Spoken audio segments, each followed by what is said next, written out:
Alors, je ne sais pas si c'est le lien entre la beauté du temps et le sujet, mais je vais réaliser, tout à l'heure en parlant avec Florence, que c'est une des premières fois qu'on prend un sujet, apparemment en tout cas, léger. On a pris quelques sujets lourds quand même ces temps-ci. Et en même temps, c'est une question qui est essentielle.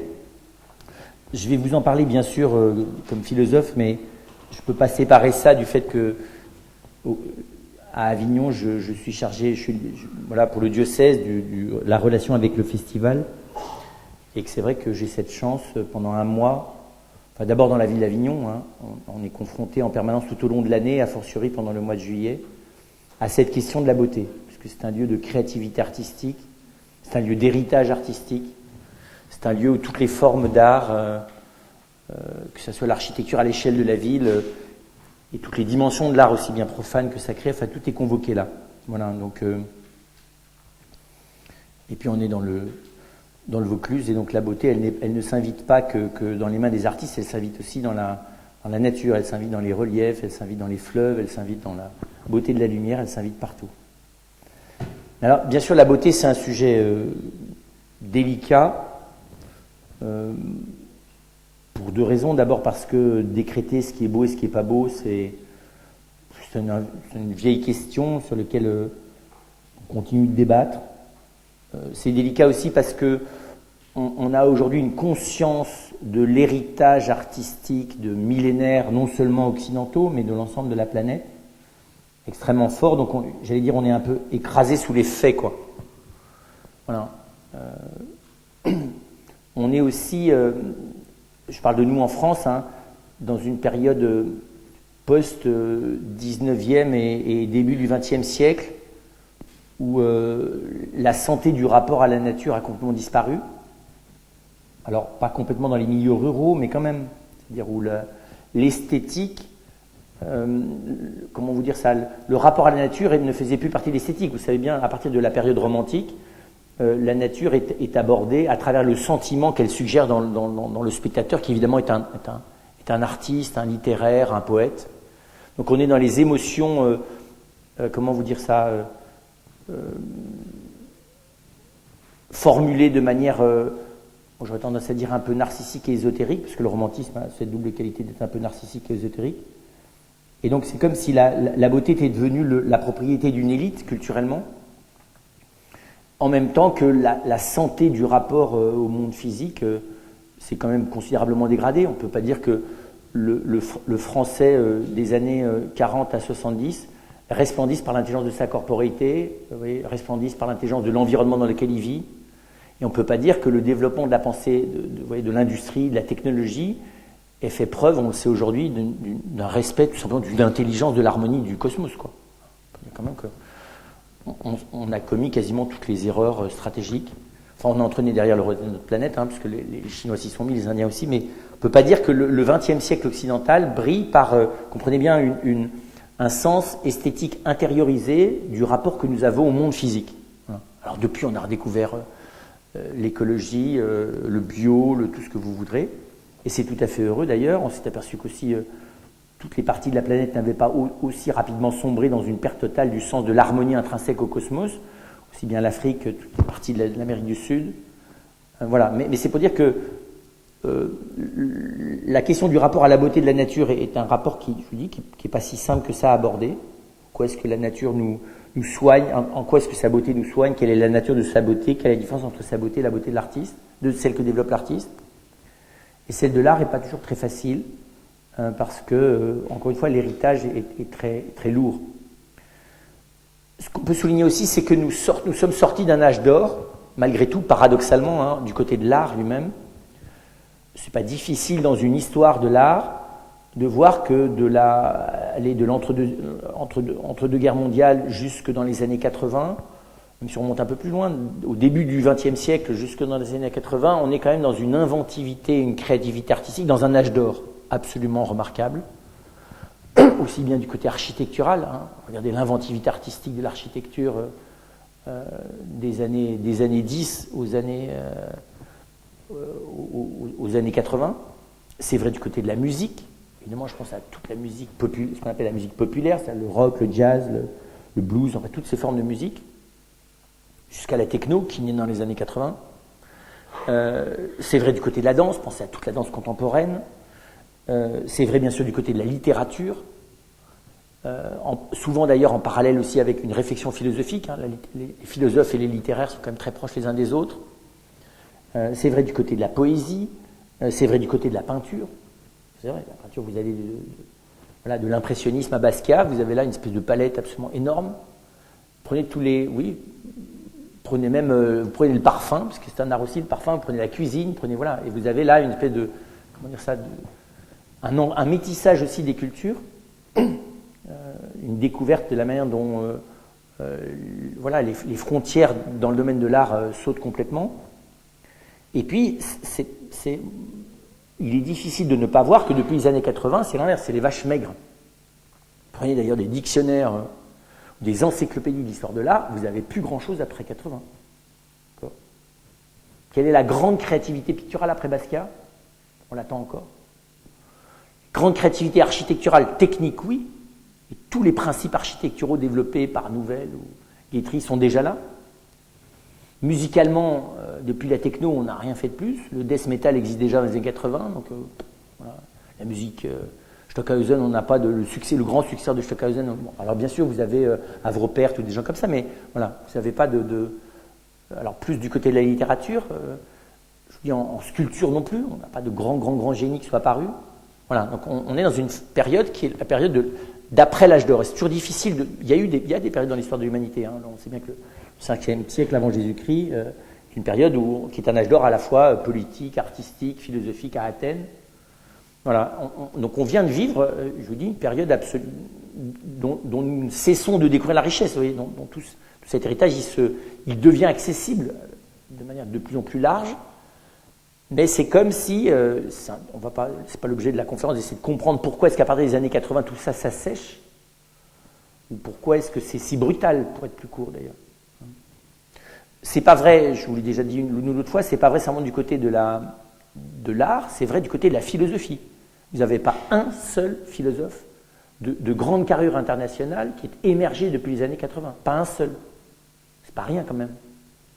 Aujourd'hui, on a accès, en littérature, oui, on a la littérature australienne, la littérature finlandaise, enfin, vous voyez, on a accès, mais en philosophie, il n'y en a pas, ça se saurait. Rassurons-nous, pleurons aussi, il n'y en a pas plus en théologie.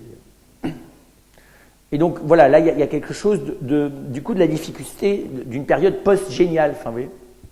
En plus, après le post-génial, on se sent encore plus nul, parce que, vous voyez, quand on est dans une période où il n'y a pas de génie, on continue.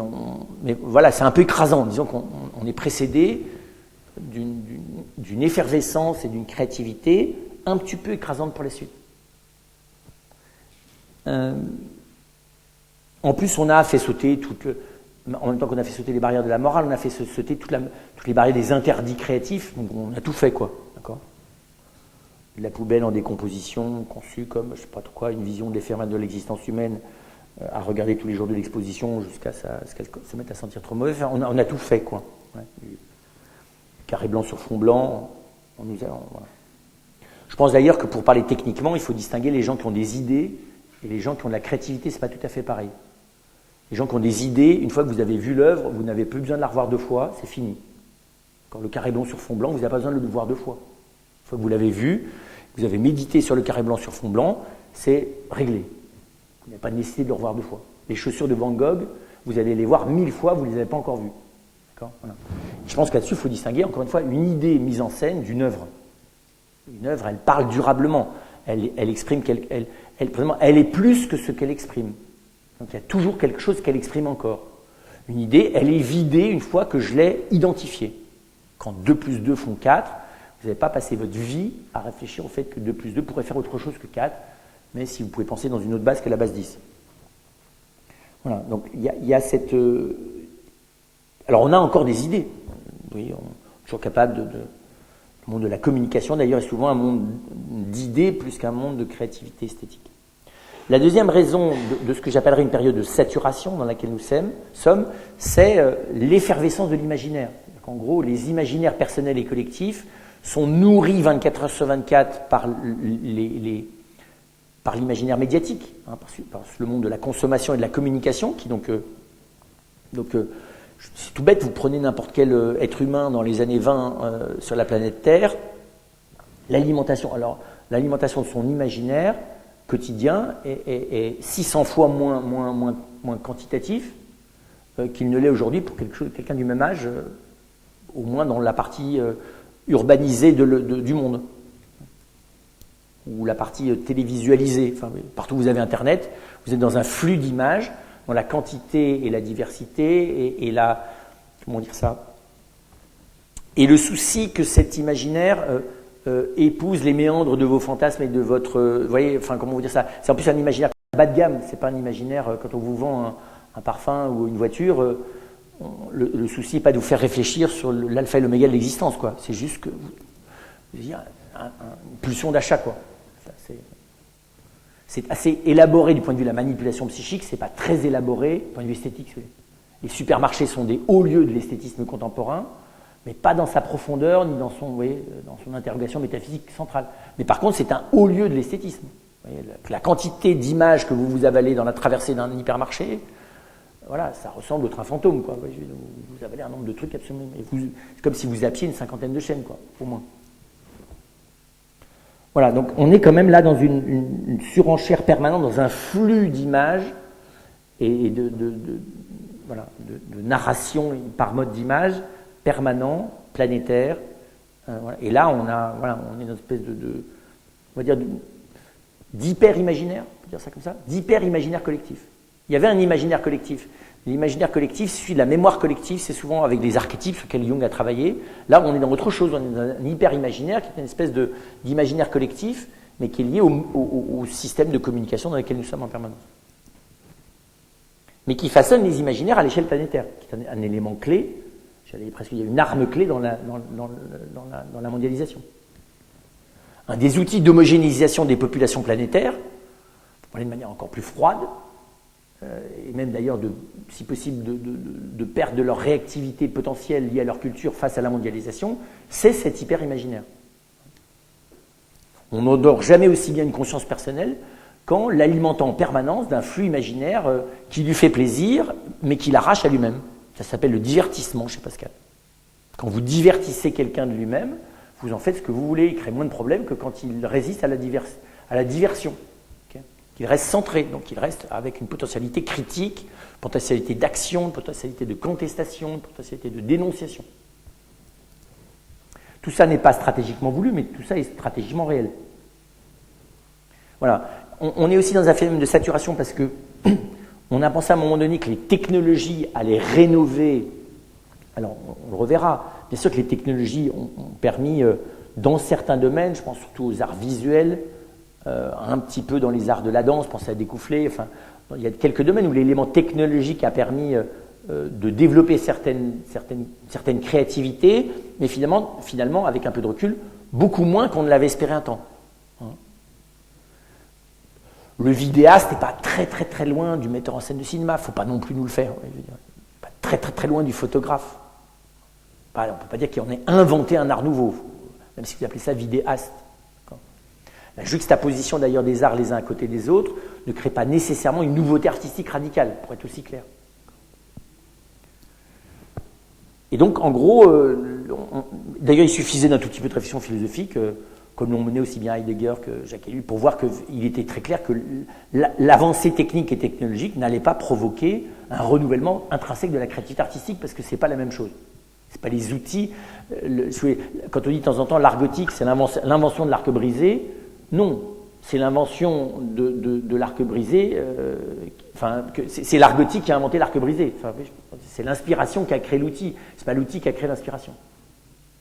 Et les techniques elles-mêmes sont nées d'une intention. On ne s'est pas mis à vouloir rajouter de la lumière dans une église comme ça. L'art roman n'est pas un art roman par défaut d'un outil technique pour augmenter la lumière. L'art roman ne cherche pas à augmenter la lumière, tout simplement. Ce n'est pas son propos. L'art roman, il cherche à utiliser, au contraire, la lumière dans l'intériorité de l'obscurité. C'est le génie de l'art roman. C'est par exemple de faire pénétrer la lumière dans l'intériorité comme obscurité positive. L'art roman, c'est un art de l'obscurité positive éclairé par la lumière de l'intérieur. C'est tout le génie de l'art roman. C'est l'inverse de la cathédrale d'Évry, si vous voulez. Catédralerie, vous êtes dans une lumière zénitale qui vous écrabouille et qui vous réduit d'ailleurs à rien du tout, ce en quoi elle n'est absolument pas chrétienne, et on est exactement dans le phénomène inverse que de l'intériorisation lumineuse, comme elle est accomplie de manière magistrale, par exemple à Sainte-Sophie à Istanbul. L'art gothique, c'est autre chose.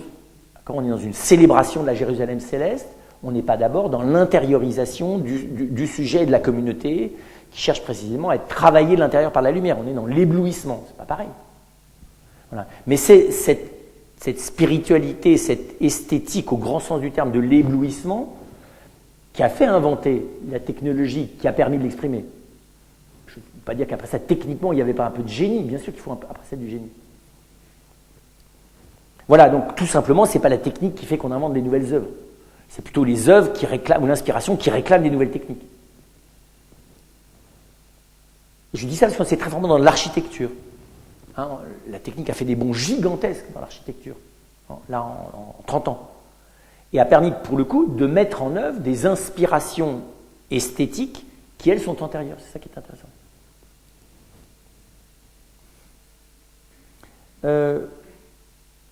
On est aussi dans un, comment dire ça, dans ce que j'appellerais le phénomène du remix. C'est ça on vous refait la même chose, mais autrement. Enfin, vous voyez, je veux dire, on vous remixe Mozart avec de la musique hip-hop, on vous remixe du hip-hop avec du mésopotamien, on vous remixe vous voyez, de la cuisine avec, je ne sais pas trop quoi, avec de la musique, on vous remixe de la musique avec... Enfin, on fait des combinaisons, quoi. Mais la combinaison, ça ne fait pas nécessairement la synthèse. Donc, on est très dans le recombinatoire. On vous remasterise la musique, on vous la rejoue avec une mise en scène qui est différente, mais qui ne fait pas apparaître la musique autrement. Donc, on est souvent dans ça existe de tous les temps, mais on est beaucoup dans une inventivité même pas de la vraie mise en scène, hein, de l'emballage et pas du fond. Même si, alors, il faut aussi le souligner, on a toujours, et on aura toujours jusqu'à la fin des temps, une possibilité d'interprétation ou de réinterprétation créative. Il ne s'agit pas de ça. Bien sûr qu'on pourra toujours jouer Molière d'une manière avec une fraîcheur nouvelle, tout simplement, ne serait-ce que parce que les acteurs, les comédiens eux-mêmes ou le metteur en scène lui-même se les réassumer de manière fraîche. Mais ce n'est pas parce qu'on refait des choses qui sont intéressantes à redécouvrir qu'on crée un axe nouveau. Le cubisme, si vous voulez, ce n'est pas juste une réactualisation de l'art qui l'a précédé. Et puis, on est aussi dans un... Alors, c'est lié à ce que je vous disais tout à l'heure, dans un phénomène d'esthétisation collective non symbolisante, pardon du langage un peu barbare, c'est-à-dire que nous vivons, et je vous l'ai dit tout à l'heure, notamment de la consommation et des médias, dans une esthétisation, c'est-à-dire dans une réactivité à la séduction de l'image, sans humanisation. Vous voyez, le symbole, c'est une image qui a pour but, normalement, de me mettre en chemin de travail sur moi-même. C'est ça le propre de l'art. L'art met l'homme en chantier. Si l'art ne met pas l'homme en chantier, c'est pas un art marquant. C'est un art un élément esthétique dans la détente. Vous pouvez jouer au dé, au morpion, ou à la bataille navale, je ne sais pas trop quoi, ou à World of Warcraft, vous vous détendez. Il n'y a pas un renouvellement radical de votre identité par la confrontation au morpion, quoi. Ou en jouant au jokari ou au badminton. Par contre, vous pouvez avoir un renouvellement radical de votre personnalité avec certaines œuvres, je ne sais pas trop quoi, de Nicolas de Staël ou certaines formes de la musique de Stockhausen, si vous voulez, elle peut vous saouler complètement et vous ennuyer au dernier degré ou à la troisième note. Elle peut aussi vous perturber en profondeur et provoquer chez vous des prises de conscience. Voilà. La poésie, elle peut, la poésie décorative, elle ne sert pas à grand chose, mais voilà, la littérature ou la poésie peut comprenez bien, vous déstabiliser positivement en profondeur. Or, nous sommes aujourd'hui, à cause du monde de la communication et de la consommation qui se tiennent, et de la possibilité de démultiplier les objets dans une esthétisation de l'existence sans contenu, vous voyez, sans contenu humain, quoi. C'est-à-dire qu'en gros, pour faire simple, si vous voulez, votre tube de dentifrice, il a été profilé façon design de manière telle que vous ayez plus de plaisir à utiliser votre tube de dentifrice que que le précédent, quoi. Donc il vient vous solliciter dans la fonction esthétique, le tube de dentifrice. Je ne suis pas sûr qu'il renouvelle le rapport à vos dents, ni à votre sourire d'ailleurs, ni même aux soins que vous prenez de vos dents.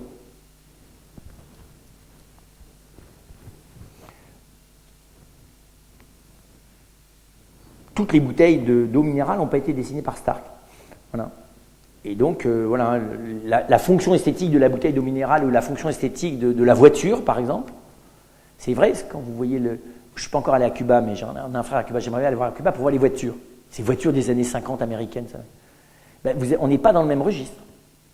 On n'est pas dans le même registre. Les raisons et les motivations humaines de l'invention de l'esthétique des voitures des années 50 ne sont absolument pas du même ordre que l'invention du design des voitures contemporaines.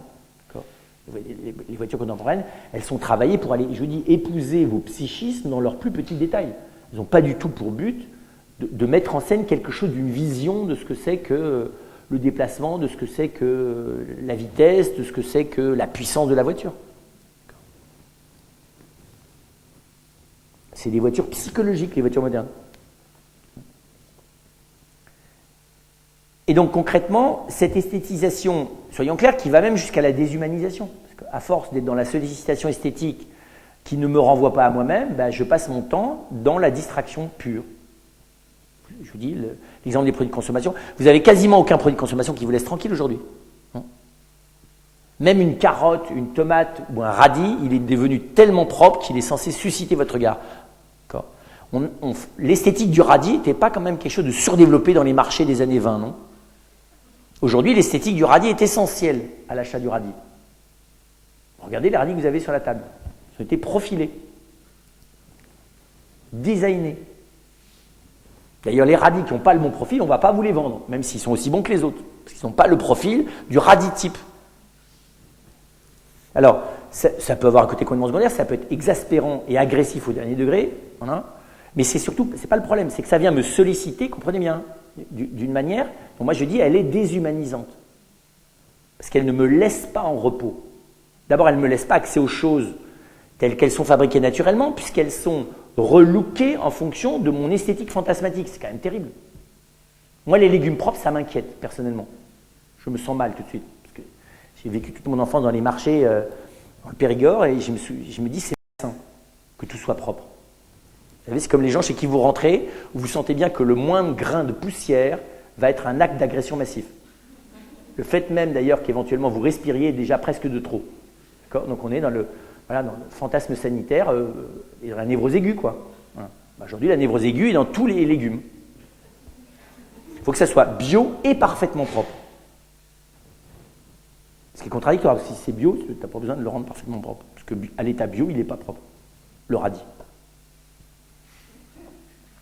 Voilà, bon, c'est juste pour dire que quand vous le prenez avec un peu de recul, c'est très impressionnant, je vous dis, la manière dont tout ça nous éloigne de cette expérience qui, pourtant humainement, est essentielle, de la symbolisation, c'est-à-dire du fait que la manière de se parler, la manière de s'exprimer à travers l'art est un lieu qui renvoie l'homme à son intériorité, on va dire ça comme ça, qui renvoie l'homme à son intériorité. On est dans un phénomène d'extériorisation jusqu'à la perte de l'identité.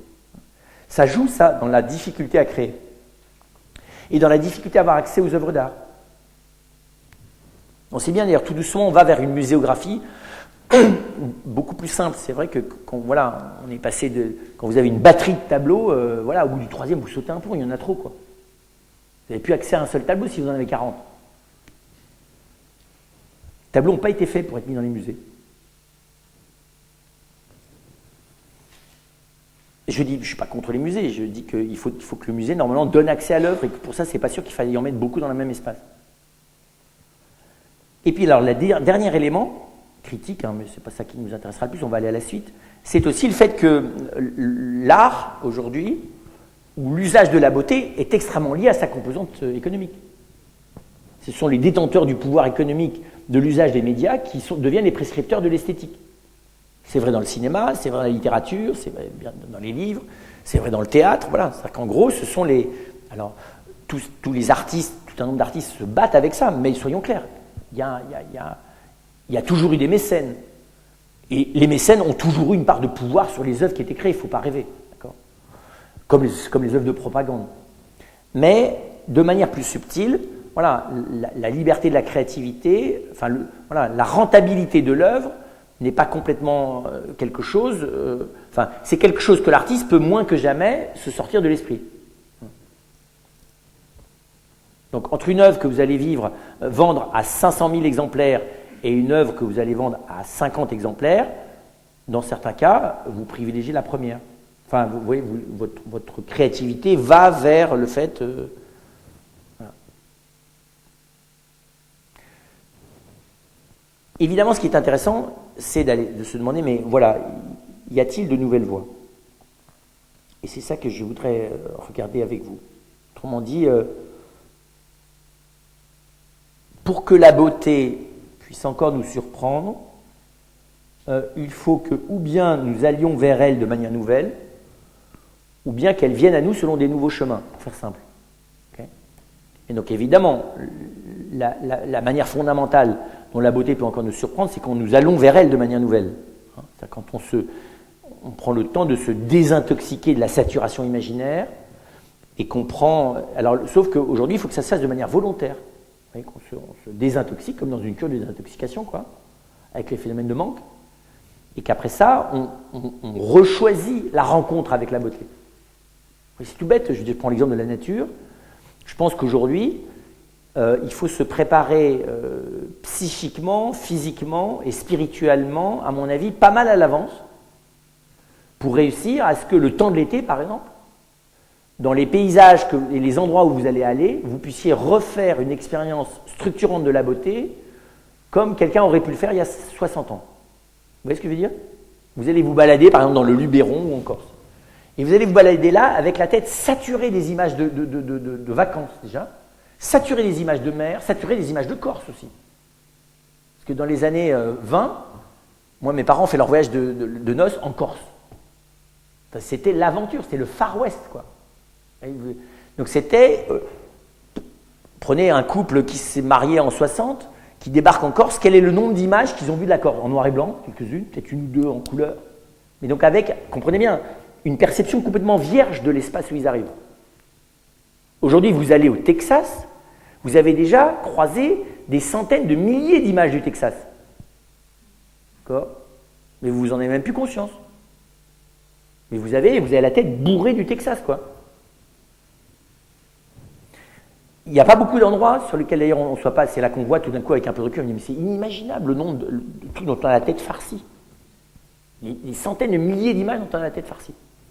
Mais c'est normal, hein, j'avais fait moi cette expérience. Je me souviens très bien, c'est une des sœurs de ma communauté qui m'avait dit mais mon frère, je reviens de Paris, c'est absolument horrible ce qu'il y a sur les murs, il y a des choses parfaitement malsaines, comment vous faites pour marcher dans les rues avec des images pareilles? Je dis ma sœur, je suis bien obligé de marcher, oui, mais j'espère que vous baissez les yeux. Je dis oui, vous avez raison ma sœur, surtout en scooter, je mets ma main sur mes yeux.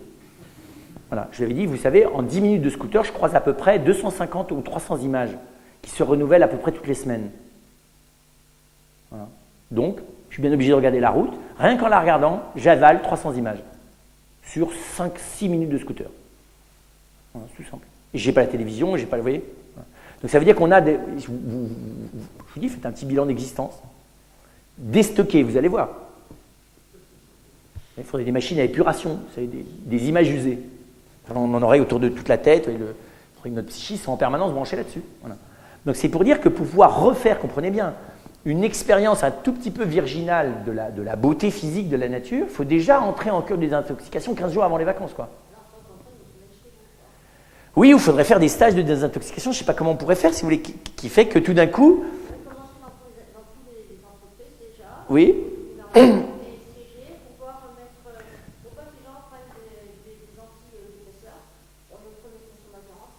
Ben disons, le problème, c'est que, voyons, voilà, mais donc on n'y arrivera pas. Donc la question, voilà, donc c'est pour dire que là, il y a une difficulté majeure. Alors, c'est pas impossible, le tout, je vous dis, c'est de... Donc ça, c'est une première dimension. C'était que alors, ça arrive quand même. Moi, je le vois, de prendre des exemples que Non, mais j'entends bien, mais rassurez-vous, il n'y a pas que dans les entreprises. Le harcèlement esthétique, il est 24 heures sur 24, sur tous les murs, sur tous les écrans, sur tous les kiosques à journaux. Il est en permanence. Et puis, il est dans nos têtes, le harcèlement. Parce qu'une fois que vous avez stocké vos 100 000 images, elles tournent en boucle. Vous les recombinez vous-même, vous n'avez même plus besoin d'aller au cinéma, il se fait tout seul dedans. Et donc, là, il y a un problème, comprenez bien, on va dire, d'économie sanitaire. En gros, c'est les mêmes phénomènes que les phénomènes physiques. Phénomènes de pollution, phénomènes de, comment on appelle ça, d'épidémie. Des phénomènes de contagion, des phénomènes de... Voilà. Et donc, la question est de savoir à peu près quelle est la quantité, la dose moyenne. Vous savez, c'est comme Tchernobyl, quoi. Je ne veux pas être catastrophiste, mais on est à peu près dans un état de Tchernobyl du point de vue de l'imaginaire. Okay. Après, ça donne des monstres dans la tête. Donc, si on revenait à la dose de REM supportable, vous voyez, la dose de pollution radioactive ou atmosphérique, qui est celle en dessous duquel un individu pas trop fêlé psychiquement arrive à peu près à vivre régulièrement quelques expériences esthétiques renouvelantes, on s'apercevrait qu'on est très très très très au-dessus. Voilà. Donc, ceci dit, ce n'est pas impossible. Je prends une expérience qui m'apparaît relativement simple. Quand vous préparez des jeunes au mariage, la préparation de la célébration du mariage peut être un lieu extraordinaire de préparation et d'implication dans un événement esthétique et symbolique relativement nouveau. Voilà. Pour dire qu'il y a des endroits possibles. On peut aussi faire des fêtes de famille. On n'est pas obligé de faire exactement ce qu'ont fait les voisins sur les modèles standards. Voilà. Donc, il y a des moments comme ça, des moments festifs, où il peut y avoir des moments où, puis ça arrive, on peut avoir des amis qui font du théâtre, on arrive, quand même, on est intelligent dans la survie, donc on arrive quand même à se créer des espaces, mais si vous remarquez de près, ils sont quand même pas très nombreux et pas très courants. Voilà. Je pense notamment, je vous dis, dans le rapport à la nature, vous comprenez bien, la nature, c'est pas uniquement les forêts. La nature, c'est aussi la présence physique d'autrui. C'est aussi les arbres qui sont dans votre ville, enfin, c'est des choses qui sont artificielles, quoi, qui sont juste naturelles. Le rapport aux animaux, je suis très frappé de voir le nombre de gens qui ont des photos d'animaux, qui font passer sur Internet des photos d'animaux, c'est inimaginable. Des animaux comme il n'en existe pas dans la réalité, vu les images qu'on voit, quoi. Vous voyez, une mise en photo, c'est une mise en boîte. C'est une abstraction, une photo. La photo, c'est une œuvre d'art, c'est pas un animal. L'animal n'a rien à voir avec la photo que vous en prenez. Heureusement pour lui, d'ailleurs. Un animal peut avoir quelque chose à voir avec le fait que vous en peignez un, ou que vous êtes un grand photographe et que vous êtes un photographe animalier. Mais moi, j'en connais pas beaucoup de grands photographes animaliers. Il y en a quelques-uns. Voilà, donc c'est pour dire que cette première voie-là, elle implique, comprenez bien, une ascèse personnelle, voire une ascèse collective, extrêmement fort, mais c'est le prix à payer pour que la beauté puisse continuer à nous surprendre. Pas simplement la beauté de la nature, mais même la beauté de certaines grandes œuvres. Moi, je pense qu'il y a des œuvres d'art, il faudrait s'y préparer. Vous voyez, je ne sais pas pourquoi vous voulez aller visiter la cathédrale de Chartres. Je pense que c'est quelque chose qu'il faudrait pouvoir se préparer. Si on veut pouvoir vivre l'effet symbolique pour lequel elle a été créée. Je me souviens très bien d'un frère bénédictin qui nous avait fait ça à Vézelay. Il nous avait fait vivre ce qu'il appelait l'effet Vézelay. C'est-à-dire que quand vous entrez à Vézelay, donc il y a le narthex d'abord, puis il y a deux grandes portes. Et il nous avait fait faire l'ouverture des portes. C'est-à-dire qu'on ouvre les portes et vous franchissez le seuil. Et au moment où vous franchissez le seuil, il y a un effet physio-symbolique d'émerveillement. C'est-à-dire que vous êtes pris par la lumière, vous vous mettez à respirer, vous voyez, il y a une espèce de phénomène énorme, quoi, que d'ailleurs vous ne rencontrez jamais à travers une image plate. Il y a un effet symbolique immanquable. Sauf si vous êtes conscient dans votre imaginaire. C'est-à-dire que vous avez pu... D'ailleurs, c'est ce qui s'était passé, parce qu'il y a un ou deux frères qui avaient vécu, il dit « Mais oui, parce que vous n'êtes pas dans vos pieds. » Il nous avait fait nous désintoxiquer. Je me souviens très bien, on avait un jeune franciscain qui avait à peu près nos âges, qui nous a fait un topo qui nous a saoulé la tête pendant 1h30. Et ce bon père bénédictin nous a dit « Écoutez, tout ce qu'il vous a dit, c'est exactement ce que d'ailleurs vous auriez dit vous-même, ça n'a aucun intérêt. Tout ça, c'est de l'explication, c'est l'inverse de l'art. Là, on est dans le cérébral. Donc vous laissez tomber tout ce qu'il vous a dit. Et maintenant, vous vous promenez chacun à votre rythme dans cette basilique en vous apercevant simplement que l'ensemble de tout ça repose sur le pied des colonnes. C'est tout. Je ne vous dis que ça. Prenez conscience que tout repose sur le pied des colonnes. Pas bête? Il nous a fait nous déplacer, donc on a fait tout doucement l'analogie entre nos pieds, évidemment, c'est le système de marché, et le pied des colonnes. Génial. Parce que le génie, l'architecture de toutes les églises, c'est ça. Pouvoir, vous voyez, c'est le corps, quoi. C'est la correspondance symbolique qu'il y a entre l'Église et le corps, parce que cette Église, c'est le corps du Christ en croix, et qu'elle est censée vous mettre en présence du corps du Christ dans l'Eucharistie, et qu'elle est même censée fabriquer le corps du Christ qu'est l'Église. Donc on est dans le corps à 100%. Voilà. Et je m'étais dit, c'est génial, il nous redonne accès à l'effet symbolique originel pour lequel cette église est fabriquée. Voilà. C'est pour vous dire qu'on devrait pouvoir se préparer. Je pense qu'un tableau de Rembrandt, c'est la même chose, on devrait pouvoir s'y préparer. Même un Van Gogh, il faudrait pouvoir s'y préparer. Mais même un tableau de Pollock, il faudrait pouvoir s'y préparer. Pour pouvoir, comprenez bien, profiter à fond de l'extraordinaire expérience humaine que ça peut permettre. Voilà. Aujourd'hui, vous avez certains conservateurs qui arrivent à créer des expositions qui ne sont pas loin de ça, qui arrivent dans certains cas à permettre un accès aux œuvres qui nous remet dans cette fraîcheur de la beauté qui me surprend. Ça demande pas mal de génie, du point de vue du... Surtout, ça demande que le conservateur et les gens qui ont travaillé là-dessus ne se fassent pas plaisir. Qu'ils laissent le plaisir à l'œuvre elle-même. Enfin, vous voyez. Si, il y a pardon, je vous demande pardon, il y a une exception, je pense à un exemple, parce que quand même, pour pas que les choses soient systématiques, il y a un endroit architectural, j'y repense maintenant qu'on est allé visiter avec nos frères, qui pour moi était une expérience esthétique et symbolique et absolument extraordinaire, c'est le Mucem de Marseille. Voilà, vous allez là-bas, là vous êtes obligé de reconnaître que c'est le pas après Gaudi. Et vous avez envie d'embrasser le pont, de vous allonger partout, vous avez envie de vous mettre à lécher les murs, enfin, c'est incroyable, incroyable.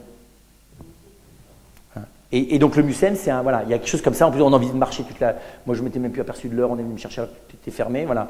Vous êtes dedans et là vous êtes dans un endroit très spécial, donc c'est pour dire qu'heureusement il y a encore quelque chose. Mais là il y a un effet symbolique en plus. Donc il y en a un, mais c'est pour dire que c'est quand même pas la loi. Donc vous voyez, ça c'est du côté de et je reviendrai sur l'exemple du Mucem tout à l'heure. C'est du côté de l'ascèse pour pouvoir de nouveau nous rendre accessibles à la beauté. Mais il y a l'autre question, puisque le sous-titre c'était « Avons-nous déjà tout inventé ?» Donc c'est de dire, moi ce qui m'intéresse évidemment c'est de me dire, mais est-ce qu'il y a du côté de l'art lui-même aujourd'hui une forme de beauté ou un accès à la beauté que l'art lui-même nous propose, nouveau? Je dis ça et vous comprenez bien, c'est pour ça que j'ai dressé l'arrière-fond. C'est très intéressant comme antidote, comme résistance, vous voyez, comme contre-feu, comme guérilla contre la déshumanisation esthétique. Enfin, ou l'esthétique déshumanisante, on va dire ça comme ça. Ou bien la perte de soi par extériorité superficielle, quoi. Appelez-le comme vous voudrez. Donc entrer en résistance.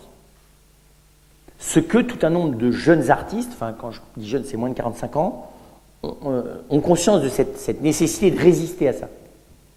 Alors, d'abord le premier élément, il me semble de Nouvelle Voix, c'est que tout un nombre d'artistes se sont laissés atteindre par la radicalité des remises en cause anthropologiques dans lesquelles nous sommes.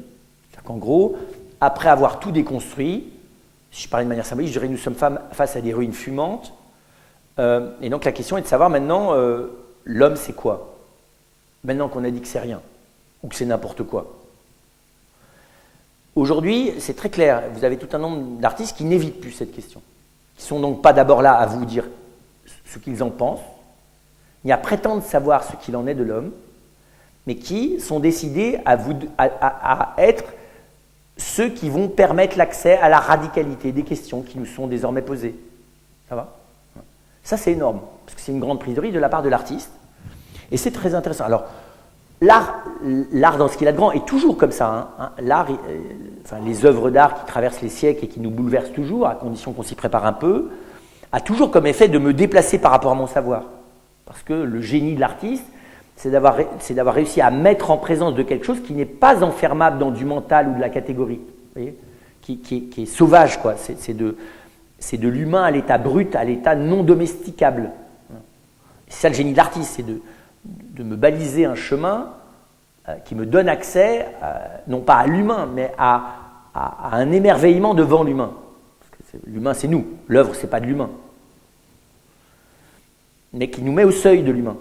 Qui nous fait arriver devant l'humain avec un regard neuf. Voilà. Or, aujourd'hui, vous avez tout un nombre d'artistes, et ça me semble très intéressant, qui précisément ont compris qu'il n'était plus possible de rajouter quelque chose où on a déjà tout dit. Du point de vue de la prétention à dire quelque chose sur l'homme. Par contre, on est face à une telle déconstruction que poser des questions de manière radicale, ça c'est intéressant. Alors, ce n'est pas toujours très stabilisant, ni pour l'auteur, ni pour le spectateur. Alors, là, vous comprendrez, vous pouvez avoir des avis totalement différents du mien, mais c'est parce que je suis à Avignon. Et moi, j'ai vu 2-3 expériences, l'une d'un auteur pourtant qui s'appelle Yann Vabre. Donc, je m'étais dit, voilà, c'est le genre de type sulfureux, voilà, aucun intérêt. Puis je me suis dit, c'est malhonnête, je n'ai jamais allé le voir. Donc, je suis allé voir l'année dernière une pièce qui s'appelait La puissance de la folie théâtrale ou quelque chose comme ça. C'est assez déconcertant, je ne vais pas vous raconter parce que ce n'est pas racontable. Et pourtant, il n'y a pas une pièce avec une histoire dedans, ce n'est pas du tout cet ordre-là. Et pourtant, je dois reconnaître qu'il y a des moments où certaines questions sur ce que c'est que la personne humaine, notamment il y a un moment donné où sur ce que c'est que le couple entre l'homme et la femme, qui est posé d'une manière telle que je n'avais jamais vu, moi. Je ne m'étais jamais trouvé face à la question du rapport entre l'homme et la femme, comme il le met en scène. Voilà. D'une manière tout à fait bizarre, en épuisant ses comédiens d'ailleurs, parce qu'il joue sur l'épuisement physique. Qu'est-ce qui se passe quand le comédien lui-même est épuisé? Bizarre. Ben, c'est vrai, quand vous êtes face à un comédien épuisé, vous n'êtes plus tout à fait au même endroit. Parce que du coup, ce qu'il est en train de faire a un poids qu'il n'a pas quand il n'est pas épuisé. Parce qu'il continue de le faire bien qu'il soit épuisé. Et donc c'était très intéressant Mais vous voyez, c'est bizarre, hein, c'est ce que fait le cirque. Les gens qui font du trapèze, voilà, c'est la prise de risque et la leur qui vous émeut, non? La même chose sur un écran plat en dessin animé, ça ne vous émeut pas, non? Par contre, s'il y a des fauves en dessous et pas de filet, alors là, ça vous émeut, non? Ce qui montre bien que la mise en situation du comédien, entre guillemets, a un effet sur le spectateur. C'est tout simple, ça s'appelle le cirque. C'est pas bête de mettre ça dans l'ordre du, entre guillemets, sur une scène de théâtre. Voilà, donc là, il y a cet exemple-là, mais il est un peu particulier, mais on pourrait prendre plein d'exemples. Alors, comprenez bien, je vous dis, ce n'est pas des gens qui font des choses provocantes pour qu'on soit choqué. Ça n'a pas d'intérêt, ça c'est de la caricature. Le type qui est là pour déstabiliser le bourgeois et lui montrer qu'il est capable de jouer dans la provocation, n'importe quel abruti est capable de ça, quoi. Une fois qu'il a un public pour l'applaudir, d'ailleurs. Par contre, se remettre en cause et arriver à s'interroger d'une manière qui soit à la mesure de la manière dont le monde d'aujourd'hui interroge, questionne et est perdu par rapport à ce que c'est que la personne humaine et sa vocation, ça c'est pas rien.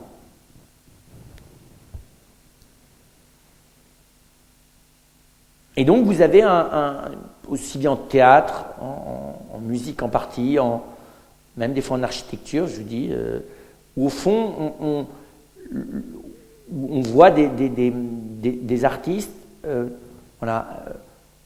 j'allais dire, reprendre les choses radicalement à zéro. Non pas en prétendant tout réinventer, mais en essayant d'aller dans les choses très très très élémentaires dans l'humain. Et souvent d'ailleurs c'est un art exigeant pour eux. Il y a une espèce d'ascèse personnelle et des fois collective quand il s'agit de la danse ou du théâtre ou du cinéma, très forte du côté de ceux qui y sont engagés. Donc ça c'est le premier élément qui me semble frappant. Et là, on voit que c'est comme si on a ce souci renouvelé. Ça a toujours été un peu le souci de l'art de toutes les époques, mais là, on a un souci de la part de l'artiste, qui est au fond de nous amener au cœur de notre existence et de nous laisser là sans nécessairement des réponses. Je pense à quelqu'un qui s'appelle Castellucci aussi, qui sait faire ça de manière extraordinaire. Mais je vous dis, écoutez la musique d'Avro Pärt et vous verrez qu'il fait la même chose. Et donc, il y a là comment dire ça, une acceptation de la part de l'artiste d'être à l'endroit le moins confortable du monde ou de la société dans laquelle il est. Alors, vous vous doutez bien, il y a plein de gens qui ne font pas du tout ça, mais je trouve que là, il y a quelque chose de relativement nouveau, avec ce côté exigeant de la part, comprenez bien, du spectateur, même si j'aime pas du tout ce mot, du consommateur encore moins. En tout cas, c'est exigeant. L'impressionnisme est moins exigeant comme art que la peinture de Basquiat. On peut d'ailleurs ne pas du tout aimer Basquiat, ou même tout simplement, d'ailleurs, l'impressionnisme est moins exigeant que ne l'est la peinture de Chagall. Chagall, c'est très très très exigeant. vous ne sortez pas de Chagall simplement avec une impression esthétique. Vous êtes obligé de rentrer dans un monde qui n'est pas le vôtre. Et vous n'en sortez pas tout à fait de la même manière que vous y êtes rentré. Alors que vous pouvez, pas dans tous les impressionnistes et pas dans tous les tableaux des impressionnistes, mais il y en a certains où vous pouvez vous contenter de faire une visite émerveillée et de ressortir là avec un peu d'émerveillement et de la lumière dans les yeux, quoi. Bacon, je ne sais pas si vous voyez comme peintre, voilà, là vous n'en sortez pas non plus tout à fait indemne. C'est comme Egon Schiele, quoi, vous n'en sortez pas. Et donc, ça c'est la première chose. Le deuxième élément qui me semble très intéressant, c'est la manière dont l'art ne se situe plus comme une activité séparée du reste de l'existence humaine, mais refait l'effort de se penser au milieu de l'existence humaine. Je m'explique. Jusqu'à la naissance, jusqu'à la Renaissance, ça a commencé à la Renaissance, ça s'est accentué à l'âge classique, et puis ça a pris une tournure un peu bizarre à partir de, vous savez, de l'artiste maudit, l'artiste isolé, le génie, le Zarathustra, quoi. Type que personne ne comprend, qui a besoin de vivre des états bizarres, pour pouvoir faire des choses absolument superbes. Mais par exemple, au cœur du Moyen-Âge, vous n'avez pas de distinction entre l'artiste et l'artisan. L'artiste, il est au milieu de tous ces gens qui fabriquent de la beauté au service de tous. Il met son génie propre au service des autres, comme d'ailleurs tout le monde essaye de mettre une part de son art. Il fait partie, comprenez bien, de la vie sociale. Alors, il a une inventivité particulière, il a une note particulière. La preuve, c'est qu'aujourd'hui, on admire encore ses œuvres alors qu'on ne le fait pas toujours des artisans qui ont coopéré à la même œuvre que lui. Mais comment vous dire ça? L'art n'est pas conçu comme l'expression d'un ego. Un exemple magnifique, c'est les cathédrales. Vous savez peut-être que sur les cathédrales, il n'y a pas d'architecte. Il y a un plan d'œuvre et les maîtres d'œuvre se succèdent 2 ans, jamais 2 ans. Donc tous les ans, celui qui avait travaillé pendant 1 an laissait son œuvre là où elle était, dans les mains d'un autre. Il revenait des fois 3 ou 4 ans plus tard. Et là, tout d'un coup, on se dit, mais c'est pas possible. Comment vous voulez que n'importe quel artiste depuis le XVIIIe siècle accepte qu'un deuxième continue son travail pour y revenir derrière? Alors, c'est pas tout à fait vrai. Je lisais l'autre jour que, ça va me revenir, Millet, par exemple, n'arrêtait pas de travailler avec plein de ses disciples et qu'il n'hésitait pas à refaire derrière. Enfin, voilà. C'est absolument impossible de discerner ce qu'est l'œuvre de certains de ses disciples de lui-même. Il n'avait aucun ego là-dessus. Mais on voit bien, c'est l'exception qui confirme la règle. Et donc on voit bien qu'on est en train de retrouver cette idée que l'artiste, comprenez bien, fait partie de la vie sociale et pas comme un individu spécial. Donc comme quelqu'un qui travaille au cœur de la vie sociale, de la vie de la société, qui travaille au cœur des problématiques de ses contemporains. Et qui n'est pas là pour avoir un point de vue d'une haute altitude ou d'une profondeur exceptionnelle. Autrement dit, qui commence par prendre à bras-le-corps l'humanité dans laquelle il est, même s'il espère pouvoir en dire quelque chose de fondamental. Vous voyez la différence comme posture? Et donc on commence à voir là aussi toute une génération, les mêmes jeunes artistes de moins de 45 ans, qui savent que ce qu'ils font, ça se situe dans une histoire de l'art. Ils savent quels sont leurs héritages, ils ne se prétendent pas des génies. Ce qu'ils font est aussi un engagement social. Et ce qu'ils font, ils essaient de le situer, pas simplement comme une œuvre en soi, mais comme quelque chose qui va bouger les gens autour d'eux. Je vais prendre un exemple pour vous donner, pour vous expliquer, parce que ça m'a beaucoup marqué. C'est l'œuvre de Wijk Muniz. Wijk Muniz, c'est un peintre à l'origine qui a choisi d'aller dans une favela du Brésil de gens qui, à côté de laquelle il y avait une décharge publique où tout un nombre de gens venaient ramasser des choses. Il y avait toute une équipe de ramasseurs qui triaient les poubelles pour essayer de ramasser. Et il a choisi délibérément de créer une petite équipe de volontaires qui seraient prêts d'une part à ramasser, à lui sélectionner parmi tout ce qu'il ramassait un certain nombre de choses évidemment qu'il achèterait, et puis accepter de poser en figurant un des grands tableaux de la peinture de l'Occident. Et il a projeté cette image sur le sol, donc de cette photo de la personne prise dans la posture ou à deux d'une posture d'un tableau bien connu. Il a projeté sur le sol à partir pas d'un escabeau, mais oui, d'un échafaudage, au sol, avec un système de 5 mètres sur 8, par exemple. Et puis après ça, en dessinant cette photo avec les objets de récupération. D'accord ? Vous voyez? Donc vous avez par exemple la Joconde, le profil de la Joconde, sauf que la Joconde n'est plus la Joconde, mais c'est quelqu'un du bidonville de là-bas photographié exactement sous la forme de la Joconde. Puis après ça, cette photo, elle est réinterprétée grâce à des objets issus de la décharge. Le tout avec un génie esthétique absolument indéniable. Et puis après ça, en prenant une photo de très haute, avec une finition extrêmement précise. Voilà. Et puis il a vendu le tout aux enchères à Londres pour une fortune. Argent qu'il a mis à disposition pour précisément continuer à développer cette communauté de gens qui ramassaient, et puis pour les aider à se C'est typique. Il y a un acte esthétique, artistique indéniable, qui est à la fois dans l'utilisation de ces objets comme matériaux de la fabrication d'une image et sa photographie. Il est là, l'acte artistique, comme tel. Mais vous voyez bien son intégration ? Avec, à un moment donné, il a fait en plus un remarquable reportage, donc à un moment donné, ils se disent, mais est-ce qu'on n'est pas en train de sortir complètement les gens, là, du bidonville, de manière telle qu'ils ne pourront jamais y revenir? Parce que, évidemment, c'est les gens qui participent à ça. Il hésitait à savoir s'il allait les emmener à Londres au moment de la vente aux enchères, où chacune des photos a été vendue 60 000 €, je ne sais pas combien. Bon. Et leur question, c'était de savoir, voilà, est-ce que je peux leur faire une expérience là, qui risque, comprenez bien, de les traumatiser positivement, qui fait que le retour au bidonville, ils ne s'en remettent jamais.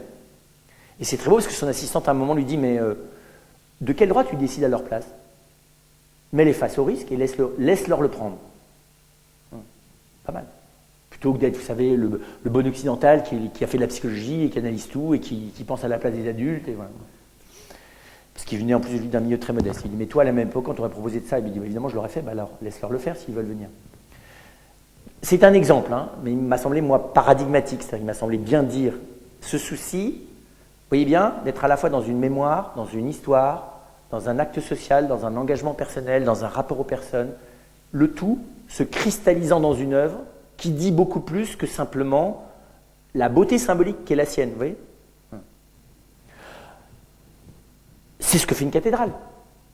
Quand vous visitez Chartres, vous êtes face à quelque chose qui a été bâti, vous pressentez bien que ça n'a été pas bâti par 3 maçons ou par une équipe en un seul an, ou même sur 10 ans, vous voyez, c'est pas Bouygues, quoi. C'est des centaines de gens qui ont fabriqué ce truc. Et qui l'ont fabriqué de manière improbable, incroyablement plus élevée que la plus haute de leur maison. Enfin, vous voyez, si vous prenez un tout petit peu conscience de ce que c'est qu'une cathédrale, vous êtes, vous en remettez jamais complètement comme réalité. Je ne parle même pas de la dimension chrétienne, vous voyez, comme réalité sociale, comme réalité esthétique, comme machine à fabriquer du social, comme machine à transformer les individus. D'ailleurs, c'est un hommage à la personne humaine qui est vertigineux. Savoir qu'on a fabriqué un truc comme ça pour des petits êtres qui sont tout petits à côté de cet immense truc. Vous comprenez, c'est pas tout à fait pour les mêmes motivations que tous les 2 ans on rivalise pour avoir la tour la plus haute du monde, non? C'est pas tout à fait la même démarche. Enfin, c'est même exactement l'inverse. L'une est un mépris total de la personne humaine, et alors l'autre c'est son exaltation. Parce que la machine symbolique de la cathédrale est là pour exalter l'homme à l'infini jusqu'au divin, alors que dans l'autre cas c'est vraiment la tour de Babel qui est de savoir quel est celui qui a le plus long ou le plus grand. C'est vraiment de l'ordre du ridicule. Il n'y a que des hommes d'ailleurs pour inventer ce genre de bêtises. Mais bon. C'est vraiment de cet ordre-là, savoir est-ce qu'on est un petit peu plus puissant que voisin et combien tu as de chevaux dans ta voiture, quoi. C'est pathétique, c'est infantile comme titre de concours. Et donc, c'est pour dire que voilà, ça m'a beaucoup frappé. Et nous, comme spectateurs, comprenez bien, finalement, on n'est pas encore habitué à ça. On est habitué à aller consommer notre petite œuvre d'art, je ne sais pas trop quoi, dans un musée, sur Internet, avec Google Images, dans notre salle de cinéma ou dans notre petit bouquin. Okay, mais une œuvre qui m'engagerait moi, je n'ai pas pensé ça. Et donc ça, je trouve ça remarquable. Voilà, toute cette manière de dire, oui, comment envisager quelque chose d'une œuvre qui cristallise toute une histoire, qui n'est pas simplement celle de l'artiste, qui est aussi celle d'autres, et qui éventuellement puisse même engendrer des histoires, au-delà simplement de ceux qui en seront les spectateurs, mais qui en ont été les parties prenantes. C'est plus compliqué à mettre sur pied, mais vous voyez, c'est plus proche d'une aventure humaine collective, c'est ça qui m'intéresse. Concevoir la beauté comme une aventure humaine collective, c'est pas si simple, ça fait longtemps qu'on l'avait oublié. Et donc, je trouve ça très intéressant de voir la beauté, là pour le coup, comme mise en chantier personnelle et collective, de la manière d'être. Et très souvent d'ailleurs, de la manière de s'interpeller, de rentrer en débat, de se solidariser, de s'engager les uns envers les autres. Vous voyez, l'art comme comme un symbole qui génère de la communion, qui génère du débat, qui génère de la rencontre, qui génère du dépassement des différences, qui génère du respect de la diversité. C'est pas rien tout ça. C'est énorme en fait. Alors on peut dire que ce n'est pas sa fonction propre. Ils n'ont jamais prétendu que c'était la fonction propre de l'art. Mais si ils choisissent de charger aussi l'œuvre de tout ça, pourquoi pas? Why not?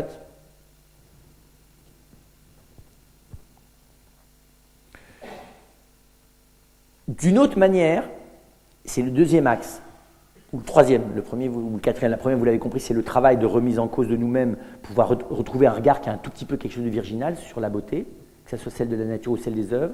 La deuxième, c'est celle au fond, d'être sensible à toute cette remise en question fondamentale, qui des fois se fait de manière, je ne l'ai peut-être pas précisé, mais des fois avec de l'imprécision ou de peut-être quelque chose qui n'est pas complètement achevé esthétiquement. Je pense au théâtre, je pense même à la musique, ou oui, même la littérature. Je pense à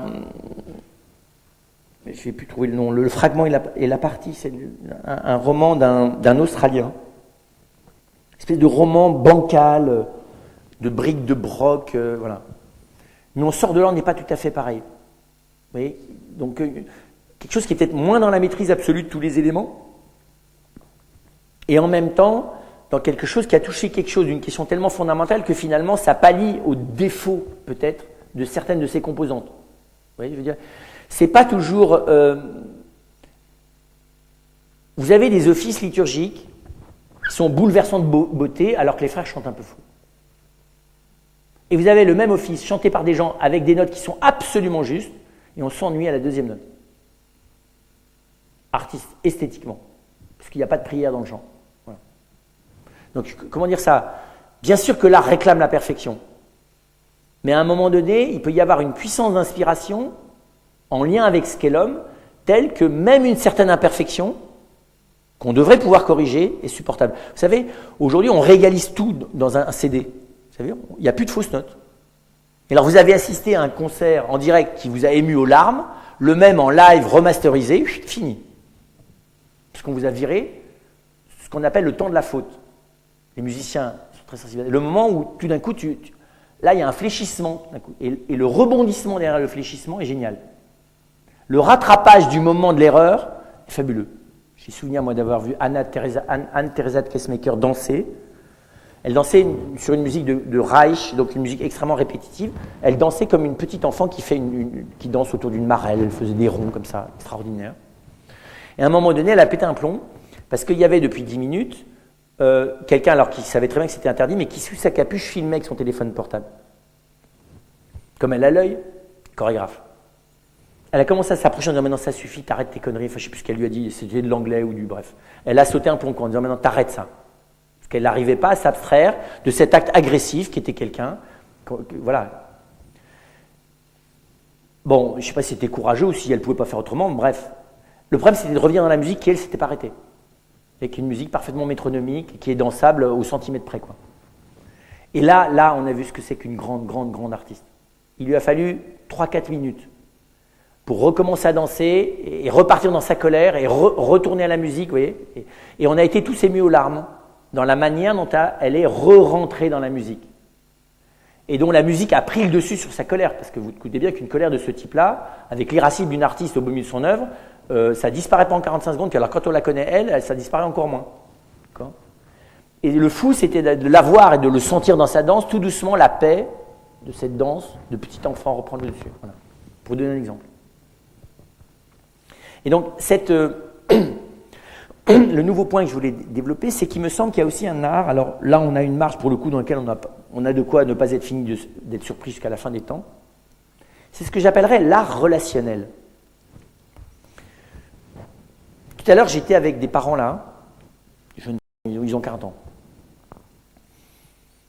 Et je les regardais avec leur enfant, Antoine, qui a 3 ans. Et je voyais Antoine et je voyais ses parents. Et je disais, mais c'est incroyable. La délicatesse, le pataugeage relationnel dans lequel vous êtes avec cet enfant, c'est une invention des 60 dernières années.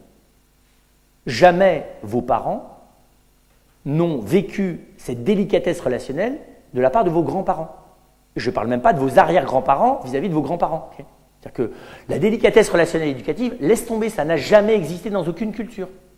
Aujourd'hui, des grands-parents ou des parents face à un enfant de 3 ans, ils sont déstabilisés, non? Okay, vous êtes compétent, vous? Je crois pas. Et là, tout d'un coup, on est où? Dans la créativité relationnelle. Ça, c'est très intéressant. C'est la même chose dans l'ordre thérapeutique. Okay, vous allez dans un hôpital psychiatrique, aujourd'hui, les thérapeutes, ils ne prétendent pas qu'ils vont vous aider à sortir de la folie. Ils n'en savent rien. C'est fini. La phase idéologique de la thérapie médicale, avec force médicaments ou force psychanalyse, c'est fini cette période-là. D'accord? En gros, c'est des pauvres qui aident des pauvres, si possible, à souffrir un peu moins dans leur propre folie, éventuellement peut-être à trouver des petits chemins par lesquels ils vont peut-être en sortir, en gros. Là aussi, vous avez un art de la relation. Il y a une dimension esthétique dans la thérapie. Vous prenez les soins palliatifs? Faites comment auprès de quelqu'un de mourant, là? Qui ne dit plus rien, là? C'est quoi ce que vous faites? Vous lui apportez juste ce qu'il faut pour manger, dormir? Non. Dans les soins palliatifs, on essaie d'inventer quelque chose de la mise en relation, non? Il faut du génie pour ça. Il ne suffit pas de l'avoir de l'amour, il faut en plus avoir de l'intelligence. D'accord. Et donc je me disais, je ne parle pas du couple. Parce que le couple, normalement, c'était un machin formaté, gaufré, et s'il y avait des problèmes, on n'en parlait pas de toute façon. Aujourd'hui, qui peut prétendre qu'il sait vivre en couple? Même les idiots ne le prétendent plus, si vous voulez. Donc, on peut dire qu'on essaye, oui. Et que tous les jours, on a intérêt à réessayer, sinon ça ne va pas durer très longtemps. Là aussi, c'est très intéressant. On est en train d'inventer, enfin, on n'invente pas, ça a toujours existé, mais on est en train d'entrer dans une phase où on voit bien qu'on ne va pas s'en sortir dans la relation, vous voyez, sans de la délicatesse relationnelle. La délicatesse, c'est quoi? C'est de l'art, c'est de la beauté. Ça, c'est intéressant. Et donc, je pense qu'on entre dans quelque chose qui est l'art relationnel. Alors, ça a toujours existé, ça va des geishas jusqu'aux négociations diplomatiques. Enfin, vous voyez, je veux dire, l'esthétique de la gestion de la relation, ça va jusqu'aux méthodes managériales de gestion des conflits, ça va donc, depuis la nuit des temps, on vous donne des recommandations, c'est la stratégie de la guerre de Sun Tzu, enfin, on a toujours eu des milliers d'endroits où on a essayé de gérer la relation, pour en mettre plein la figure à autrui, ça s'appelle l'art martial, vous voyez, pour le séduire, enfin, tout ce que vous voudrez. Comment ça s'appelle, les oiseaux, où tous les animaux, enfin les mammifères et tout un nombre d'oiseaux ont une danse de séduction du mâle de la femelle par le mâle ou du mâle par la femelle, ça dépend des races. Donc l'art, l'usage du symbole dans la relation à autrui, ça existe depuis la nuit des temps. Ça fait peur aux gens, pour la mort on s'habille comme ça, les religions n'ont pas arrêté d'inventer de la symbolique relationnelle, non? On met des habits, on veut impressionner les gens, alors on met des couronnes en or sur la tête, on met des manteaux comme ci, on fait des signes de croix, vous savez, je pense, vous savez, j'ai découvert ça il y a une dizaine d'années, d'où venait le nom Un bruit d'enfer. C'est parce que dans la prédication régulière, je ne sais pas si ça date du XVIIe ou du XVIe, il fallait régulièrement, ça faisait partie du devoir du curé de service, de prêcher sur l'enfer, quand même, au moins une fois par an, quand même. Faut quand même. Et à ce moment-là, le sacristain ou l'enfant de chœur était chargé derrière l'autel, c'est parce qu'il y avait derrière l'autel, parce qu'on était deux au peuple, d'agiter des chaînes et des machins, de faire un bruit d'enfer, quoi. Puis qu'à ce moment-là, l'effroi s'empare de la foule, non? Donc la mise en scène relationnelle avec Dieu, avec soi-même par la culpabilité, enfin, on a toujours eu ce truc-là. Sauf qu'on a toujours développé des méthodologies dont on ne peut pas dire qu'elles aient brillé par leur fécondité intra- et interpersonnelle, non. On ne peut pas dire que nulle part dans l'humanité, on nous ait laissé beaucoup de génie dans la compréhension d'autrui. Ça, c'est le grand bilan de l'humanité au début du XXIe siècle. C'est que globalement, on est quand même en train d'essayer de s'aimer avec des gants de boxe, alors que de toute façon, on n'y arrivera qu'à main nue. Et les enfants sont merveilleux pour ça. L'impuissance des adultes devant les enfants, pour moi, est une extraordinaire leçon, enfin, d'humilité. C'est évident, tu ne comprends rien d'une personne humaine, toi. Tu ne comprends même pas qui t'es. Comment tu veux t'imaginer comprendre quelque chose à cet enfant? Tu ne comprends rien.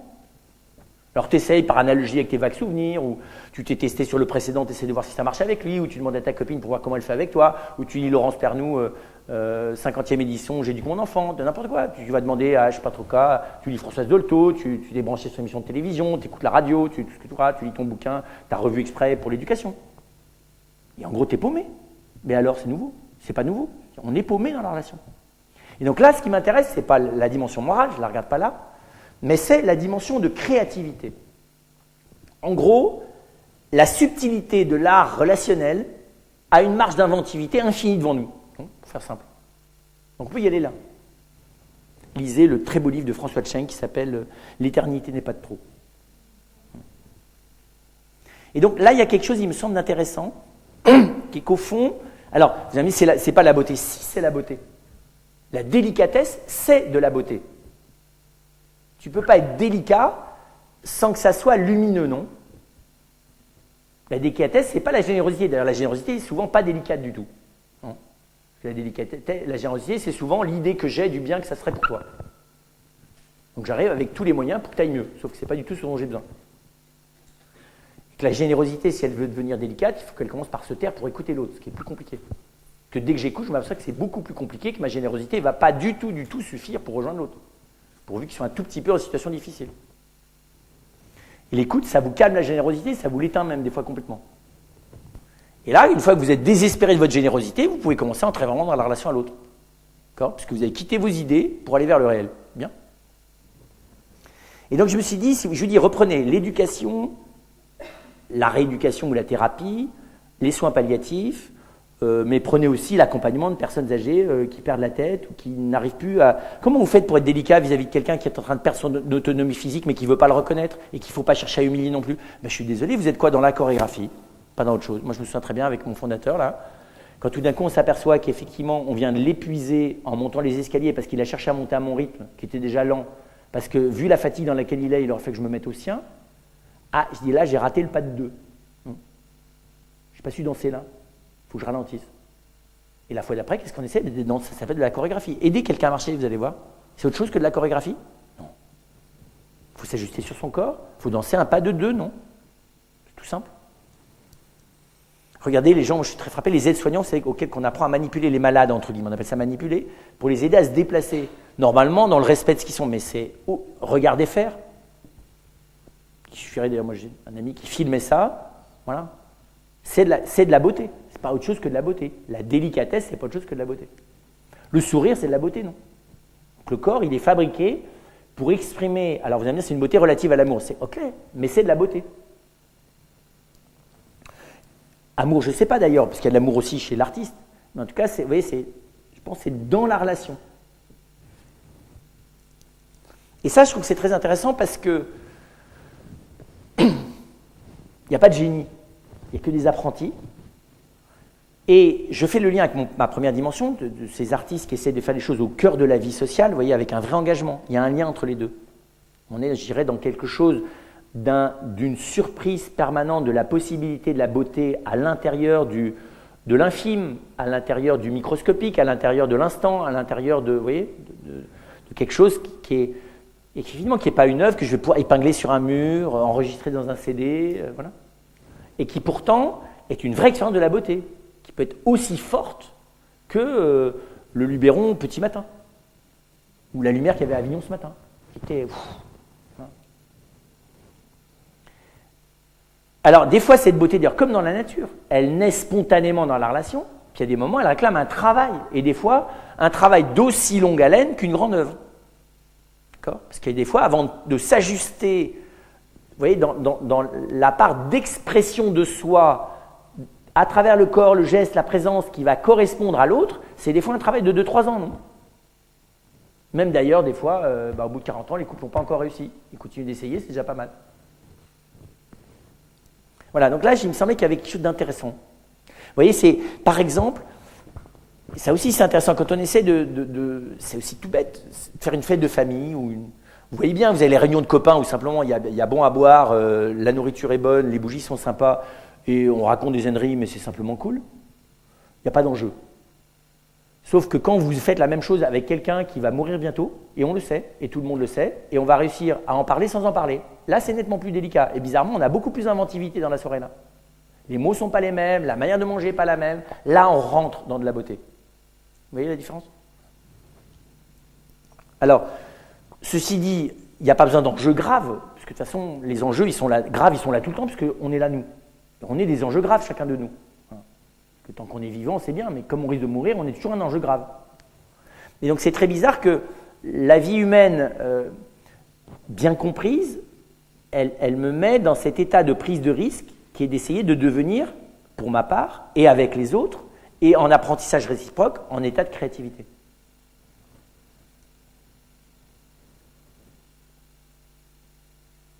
Ce que j'y vois donc, c'est quelque chose de, comment vous dire ça, et ce qui est intéressant, il me semble, c'est la nouvelle voie, que la beauté par laquelle on sera de plus en plus surpris et qui pourrait et qui commence déjà à renouveler quelque chose et qui pour moi est un ingrédient essentiel de notre vie dans les défis qu'on a à vivre dans les années qui viennent, c'est un art qui est au plus près de la vie. D'accord ? C'est un art qui s'introduit au plus près de la vie dans le double sens, c'est-à-dire qui me manifeste la profondeur qu'il y a sous mes pas mais que je n'avais pas vue, ou qui me manifeste l'importance des choses apparemment minuscules mais qui en fait mettent en jeu l'essentiel. Comme une rencontre. Deuxièmement, ce qui m'intéresse aussi, c'est que là-dedans, il y a une désinstitutionnalisation de la beauté. C'est-à-dire qu'il n'y a pas les gens, là-dedans, vous comprenez bien, chargés de donner des bons points, des mauvais points. Il n'y a pas une académie d'art pour ça. Parce que ça sort des catégories classiques du jugement esthétique. L'œuvre de Muniz, là, dont je vous parlais, qui peut juger d'une œuvre pareille? En plus, j'ai vu, parce qu'il a eu cette deuxième idée, alors ça, c'était à Avignon. Incroyable, ça aussi. Donc selon le même principe, vous savez, avec, je vous dis, la projection d'une image, il avait fait le semeur de Van Gogh. Le semeur de Van Gogh est une copie du semeur de Millet. Et donc il a projeté cette photo du tableau de Van Gogh sur le sol, là ça faisait 7 mètres sur 10, dans la chapelle des Célestins d'Avignon, en la projetant évidemment dans la dissymétrie, de manière telle que du haut de l'échafaudage, quand on la photographie avec la même dissymétrie, ça donne un carré parfait. Vous voyez ? Parce que l'image est déformée, vous voyez bien ? Quand vous la projetez en hauteur, si vous n'avez pas un correcteur. Et il avait, au lieu de mettre des éléments de la décharge, il avait fait quoi? Avec des enfants, ils étaient allés ramasser des fleurs, des herbes, des bouts de bois, des cailloux, dans toute la Provence, enfin dans toute la région du Vaucluse. La région que Van Gogh lui-même est allé peindre. Et ils ont rempli ce tableau avec ça. Très impressionnant d'ailleurs, parce que c'était fait que de matériaux légers, qui ont fané au fur et à mesure d'ailleurs des jours.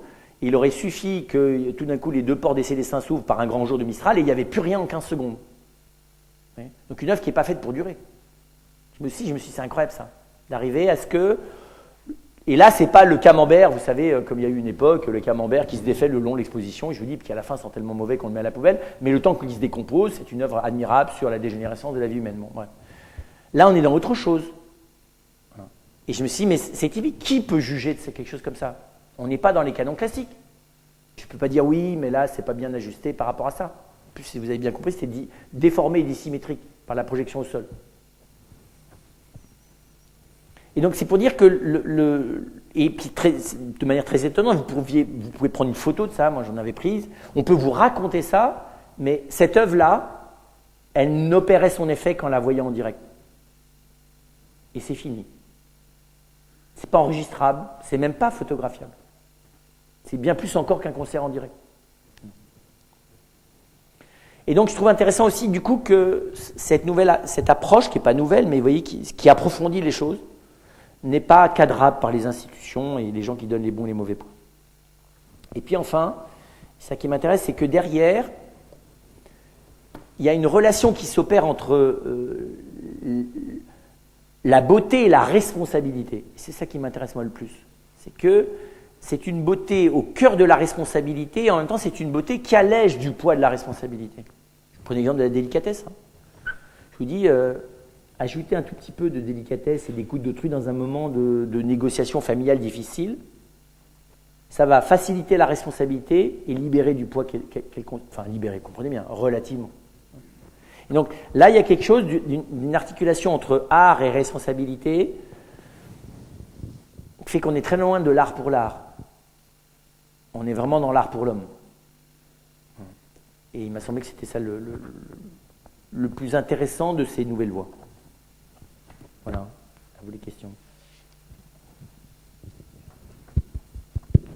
Donc oui, vous l'avez compris, la beauté peut encore nous surprendre. Non, nous n'avons pas tout inventé, et nous avons même des domaines dans lesquels on a encore beaucoup à faire.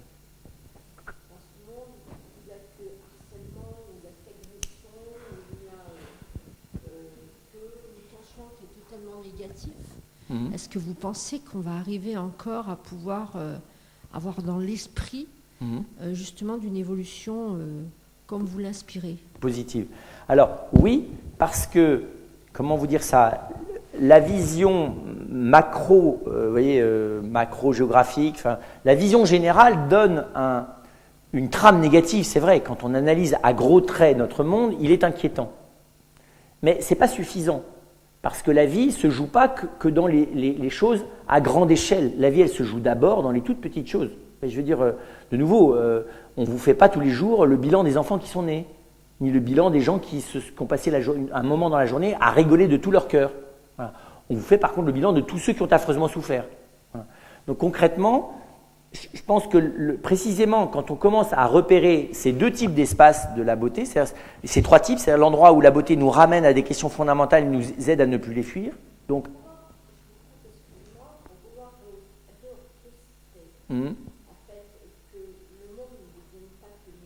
Pourquoi ne chercherions pas en médiatisation, qu'elle soit visuelle ou visuelle, à justement la montrer en positionnement? Alors, vous avez raison. La question, c'est que je ne l'ai pas fait, mais ces types d'approches artistiques réclament une manière de les médiatiser qui n'est pas du même type que les autres. Je prends l'exemple. Vous trouverez quasiment jamais aucune vidéo, même pirate, des œuvres de Castellucci, à part quelques-unes sur Internet. Pourquoi? Parce qu'il a réussi, ce qui est remarquable, à ce que où tu es là et tu participes à l'œuvre, ou tu n'es pas là et c'est trop tard. C'est-à-dire qu'en gros, il met le direct, vous voyez, la participation directe. C'est rare, hein, mais c'est délibéré. Et donc, arriver à médiatiser les choses de manière telle que les personnes éprouvent la différence complète, enfin la différence extrêmement forte et la différence déterminante qu'il y a entre ce que j'appellerais une esthétique consommable et une esthétique qui me remet en cause ou qui est expérimentable. Voilà. Donc effectivement, il faut des stratégies de communication. C'est pour ça que, par exemple, prenons l'exemple de l'entreprise,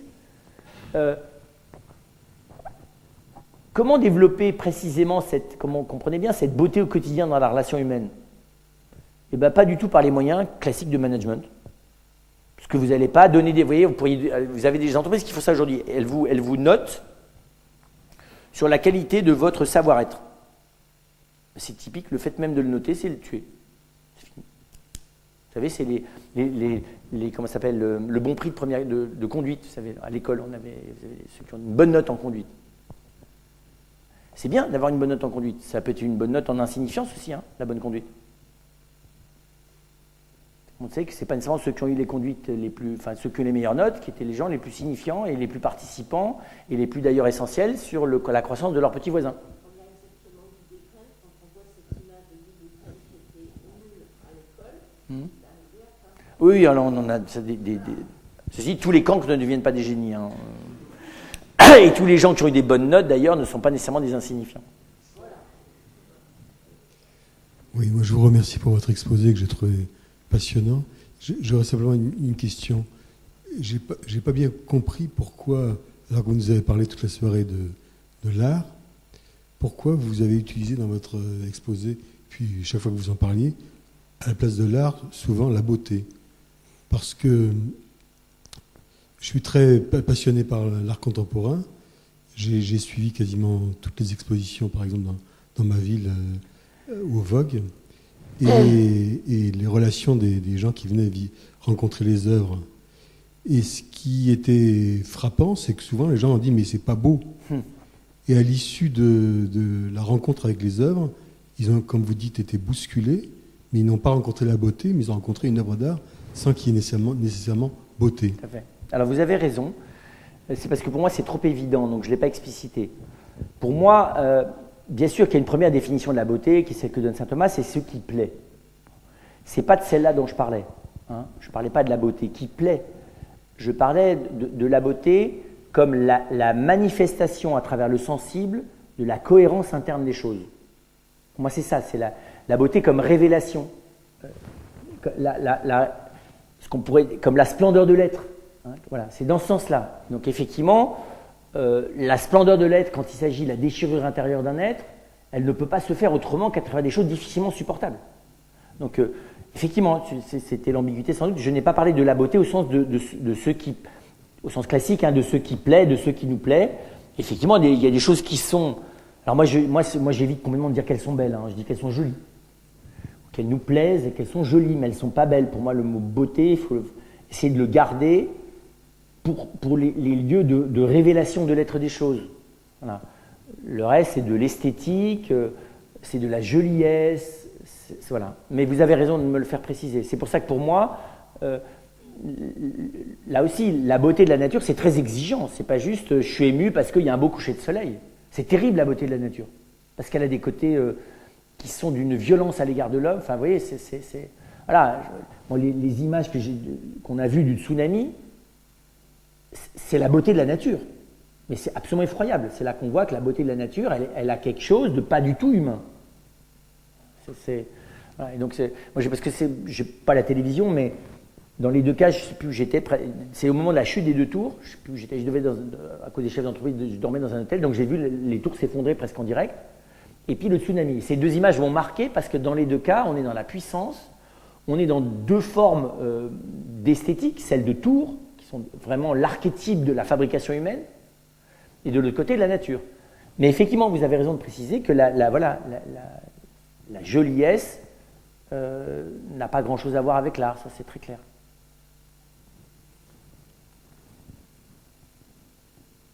Si vous regardez d'ailleurs, vous savez, vous avez eu une série de films, c'est 11 courts-métrages sur le 11 septembre. C'est très, très bouleversant. Il y en a un ou l'autre, notamment, je pense à deux, là, je crois bien qu'il est de Godard, ou de Lelouch, je ne sais plus, sur quelqu'un qui assiste à l'événement, qui est sourd. Qu'est-ce que c'est que de vivre cet événement quand on n'a pas le son? Et l'autre qui est très très dur, c'est celui de Inaritu, celui qui a fait aussi 21 grammes et qui a fait Babel, voilà. Et lui, c'est sur la chute des corps, des gens qui sautaient. Il a travaillé à la base sur le bruit, sur la bande son de la chute de ces corps. C'est un peu insupportable. Mais voilà, c'est du cinéma, au grand sens du terme. Mais là, on n'est pas dans la joliesse. En plus, on ne voit pas grand-chose. Pourtant, on est vraiment dans quelque chose que le cinéma peut dire, mais qu'aucun autre art pourrait dire. Voilà. Au fond, vous êtes en train de nous dire que Ben Laden, c'est un artiste. Bien sûr, mais vous le savez bien d'ailleurs, tous les grands cambrioleurs et les grands brigands sont des artistes, bien sûr. C'est clair.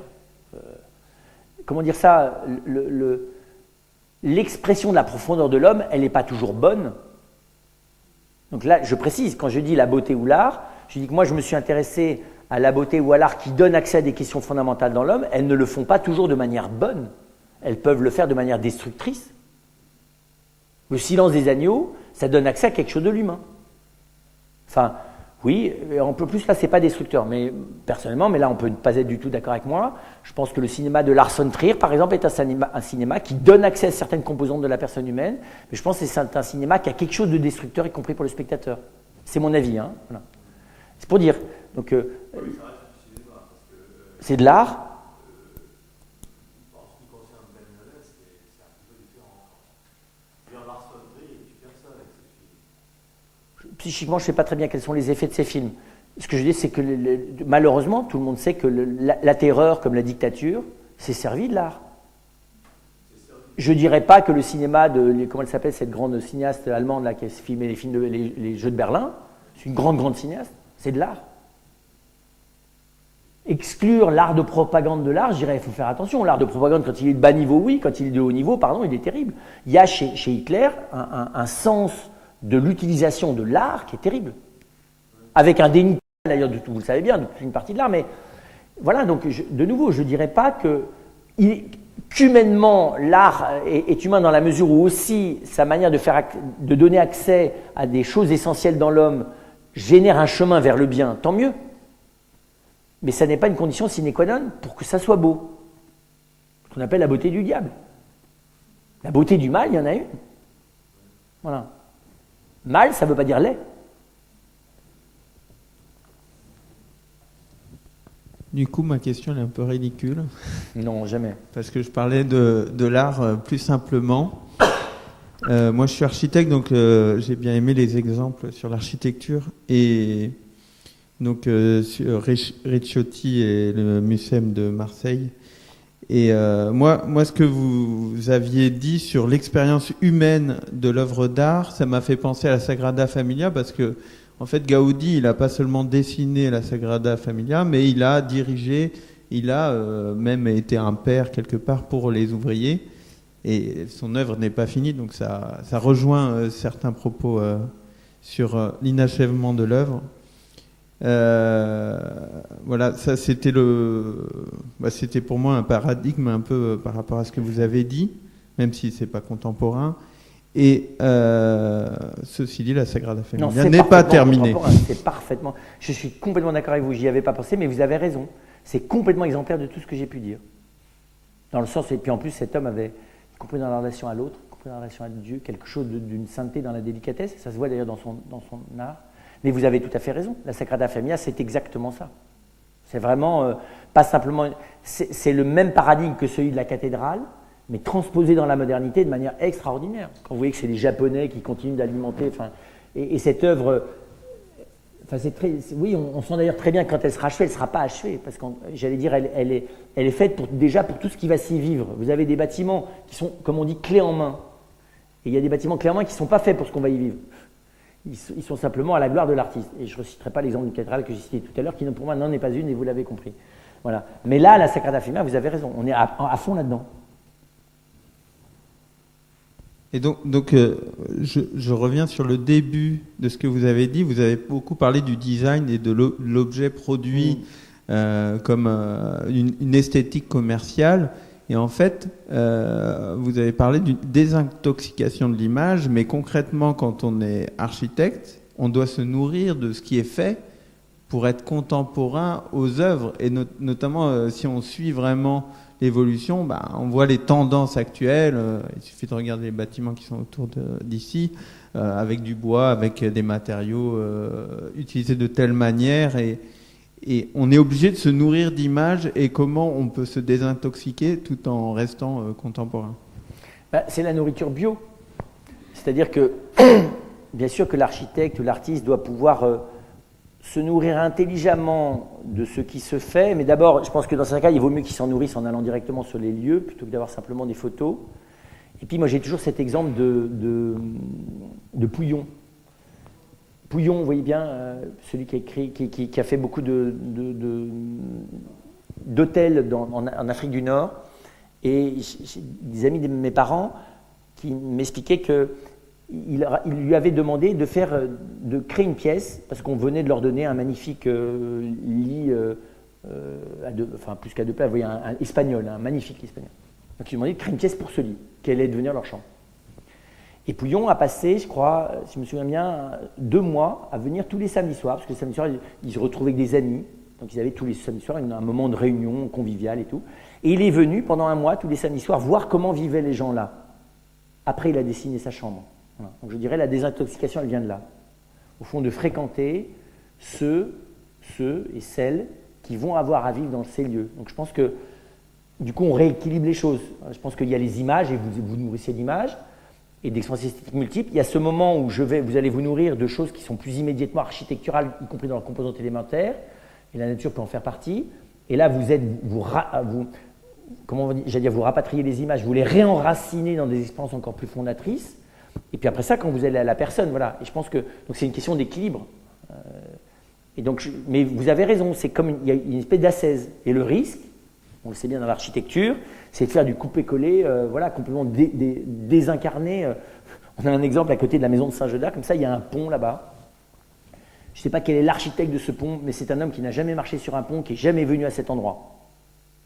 Parce que c'est un pont dont le parapet fait 5 ou 6 fois la hauteur nécessaire, qui est fait pour supporter des poids lourds, je pense, de très haute charge, alors que la largeur de la route ne le permet pas, qui est au-dessus des gorges de la Loire, dans un endroit où il aurait fallu de la dentelle dans la délicatesse, qui est à quelques kilomètres d'ailleurs, qui est à quelques mètres d'un pont romain, qu'il a fallu faire sauter la dynamite d'ailleurs parce qu'on n'arrivait pas à le disloquer tellement le béton sous-marin était absolument indestructible, qui s'appelle la digue de Pinet, au-dessus duquel on a construit cette horreur, avec une couleur en plus qui n'a rien à voir avec le paysage. Enfin, vous dites là, on a fait fort là, oui.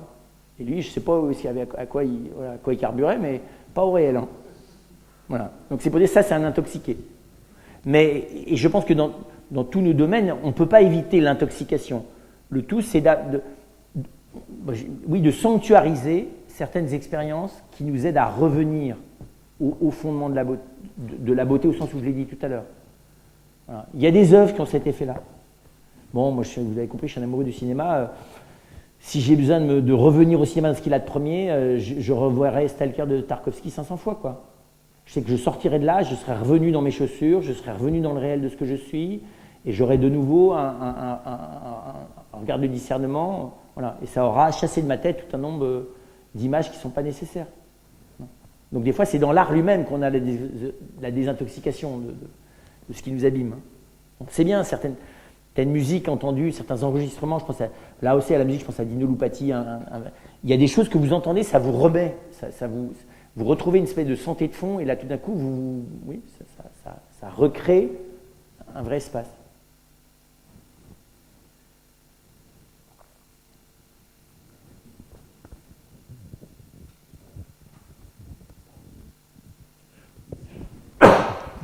Au-delà des grandes œuvres, vous avez évoqué le quotidien comme le lieu d'une innovation, d'une créativité, d'un lieu de beauté interrelationnelle. Qu'est-ce que vous pensez de la prise de conscience écologique et des contraintes économiques comme des lieux vraiment d'innovation? Et moi, par exemple, je suis assez émerveillé par le covoiturage. Il me semble que c'est vraiment on n'est pas du tout dans les grandes œuvres artistiques, mais il me semble que c'est vraiment un lieu où se crée quelque chose, où moi je suis assez émerveillé de me dire que en ce moment il y a des milliers de personnes qui passent 2-3 heures ensemble, voilà. Qu'en pensez-vous? Ta question est très intéressante, c'est vrai, je serais peut-être plus souligner. Pourquoi? Parce que, l'écologie, on peut en faire toutes les critiques qu'on veut. Ce qui est intéressant à la base, c'est qu'on est en train de remettre le doigt, pas encore assez de manière radicale, il me semble, parce que pour l'instant, on est dans l'écologie de la nature, on n'est pas encore dans l'écologie du psychisme, on n'est pas encore tout à fait dans l'écologie de soi, et pas encore non plus dans l'écologie de la relation. Mais on y vient. C'est-à-dire qu'en gros, se remettre d'une manière ou d'une autre à l'école de la cohérence du monde matériel. Donc revenir à cette harmonie de fond, donc à cette expressivité première. C'est d'une manière ou d'une autre revenir à des éléments fondateurs. Même par le biais, tu as tout à fait raison, du covoiturage, on y revient. En gros, il y a un ADN. La nature est quand même un ADN de base qu'on a en plus dans notre corps. Donc y revenir d'une manière qui soit ni trop technologico, ni consommaturo, enfin tu vois, je veux dire de manière pas artificielle avec les poubelles vertes juste et les poubelles jaunes, j'ai rien contre ça, mais c'est sur des choses plus fondatrices, dans lesquelles effectivement faire les choses ensemble plutôt que de les faire seules, voilà. S'intéresser à ce qui se fait, y compris dans l'agriculture, enfin les fruits et les légumes de la région, des choses qui ne sont pas juste de la mode, du se faire plaisir pour être différent, ou du snobisme, on va dire clairement, mais qui sont signifiantes, réellement, anthropologiquement. Et là, je suis tout à fait d'accord que là-dessus, on le voit dans l'architecture aussi, ça peut aider à revenir à cette espèce de rapport fondateur, en gros, à la réalité qu'est la nature, mais aussi à la réalité que nous sommes par le biais de notre corps. Donc moi, je pense que là, on sait autour de la santé, on sait autour de la... Alors, je pense que là encore, c'est pas facile de se désintoxiquer, que ce soit le lieu de l'habitation, comment vous aménagez un appartement, une chambre, on est là-dedans, on est dans l'art, c'est vous qui aménagez. Comment vous vous habillez, c'est quoi le parfum que vous utilisez. Vous voyez, cette fait de mise en scène de soi, c'est aussi de l'amour et de la délicatesse. Voilà, il y a une manière de ne pas veiller à la mise en scène de soi ou de la faire selon des choses qui n'ont rien à voir avec soi, quoi. Qui sont la projection de l'image que j'aimerais avoir ou me débarrasser du problème, enfin bon, bref. Et donc, on est ramené aussi à ça. Ça fait beaucoup de chantiers à la fois, on ne peut pas les mener tous. Je pense à ça parce que je pense à un chorégraphe qui a fait des choses admirables. Et alors moi, je me souviens, on a fait une table ronde avec lui à Avignon, mais quand il est rentré dans la pièce, je me suis dit, mais c'est bizarre, ce type est chorégraphe, il a une manière de marcher, il est habillé de manière telle que tu te dis, non, mais il y a une erreur. Ben oui, c'est comme le comédien au café d'à côté, quoi. Il était splendide sur la scène et tout d'un coup, et puis voilà, vous pouvez être déçu tout d'un coup du fait que la beauté n'est que sur un pan de l'existence, mais tout d'un coup, il y a un autre endroit pas du tout. La beauté est moins intégrale que la bonté. C'est vrai qu'il y a des bègues qui sont très bons acteurs. Moi, je reviens sur l'histoire du produit design commercial, parce qu'il y a aussi l'inverse. Parce qu'en architecture, on est très très fort pour faire des bâtiments qui plaisent que aux architectes. Donc on a des magazines auxquels les architectes sont abonnés et pas les autres. Je vous dis pas les noms, ça vous intéresse pas. Et du coup, on fait du beau béton brut qui nous plaît à nous, avec un côté conceptuel qui ne se révèle qu'à un architecte qui a été formé dans ce milieu-là. Donc en fait, les pauvres gens qui sont pas sensibles à la vraie beauté, donc qui n'ont pas cette formation, cette initiation, on va prendre un terme un peu ésotérique, mais c'est quelque part, ça rapproche l'art de l'ésotérique de quelqu'un, ben voilà, qui va, je vous vise pas du tout parce que vous êtes derrière, mais qui va à toutes les rencontres sur l'art contemporain et qui connaît et qui peut comprendre. Alors comment est-ce qu'on rencontre l'humain si, ben finalement, il n'a pas l'éducation pour? Alors c'est la différence entre l'artiste et le virtuose. Le virtuose, c'est précisément, il y a un élément cérébral dans la virtuosité. Et en même temps, je dirais, le virtuose peut servir l'artiste, parce que le virtuose, Paganini n'est pas le plus grand compositeur de la Terre. N'empêche, c'est intéressant ce qu'il a fait. Moi, je ne suis pas violoniste, mais n'importe quel violoniste vous dira, voilà, je préfère jouer les suites de Bach, mais ce qu'a fait Paganini, peut-être que je ne jouerais pas les suites de Bach, même si dans le cas c'est un violon, dans l'autre cas c'est du violoncelle, je ne jouerais peut-être pas les suites de Bach de la même manière si j'avais jamais entendu Paganini. Et donc, même chose pour les revues d'architecture. Il peut y avoir un ésotérisme qui, pour moi, découle de cette beauté fabricatrice de l'humain, mais qui, voilà, de manière un peu décalée, peut par moments aussi contribuer indirectement. Voilà, pas toujours, hein, mais voilà, il y a des moments où on décolle un peu. Et donc, moi, je pense que là-dessus, en dehors du snobisme pur, hein, qui est qu'en gros, vous savez, le roi est nu parce que tout le monde décide que le roi a le plus bel habit du monde et qu'il y a le petit enfant qui dit que le roi est nu. Donc, on peut être dans une esthétique telle que les choses sont moches. C'est pas qu'elles sont pas jolies, c'est que juste, même esthétiquement, c'est lamentable, quoi. Voilà.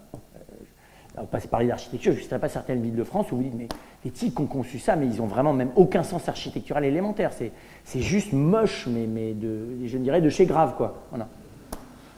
C'est juste de mauvais goût, quoi. C'est même pas dans le sympa du clinquant de mauvais goût. C'est même pas bling bling, c'est même en dessous, quoi. Donc,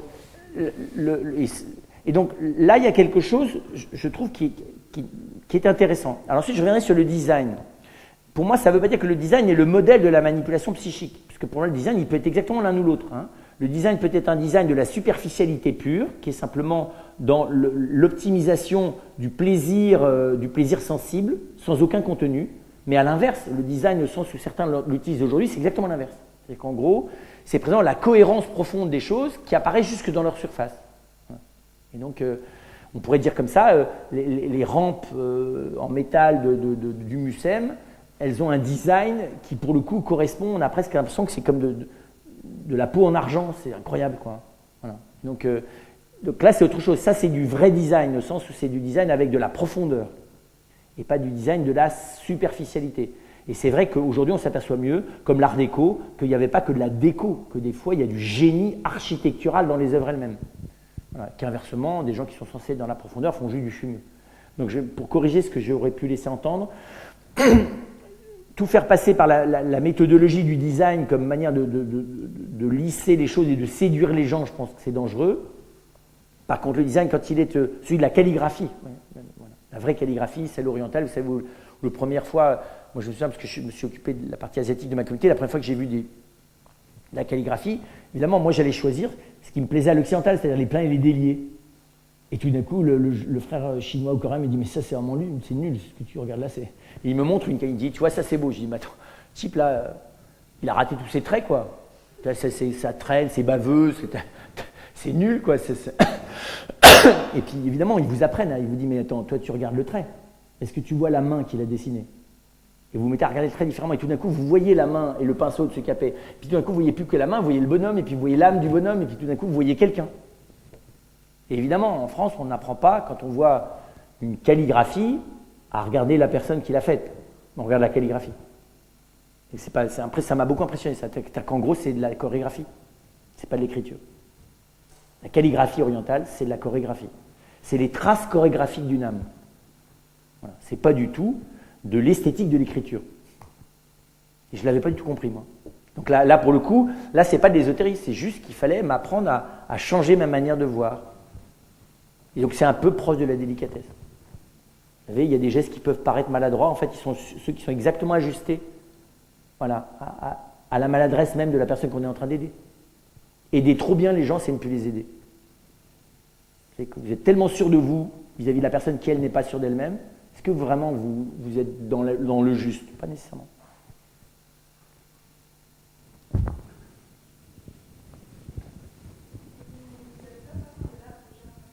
De l'art des jardins. Mais il y a plein d'arts dont je n'ai pas parlé. Je n'ai pas parlé de l'art culinaire parce que je suis très incompétent.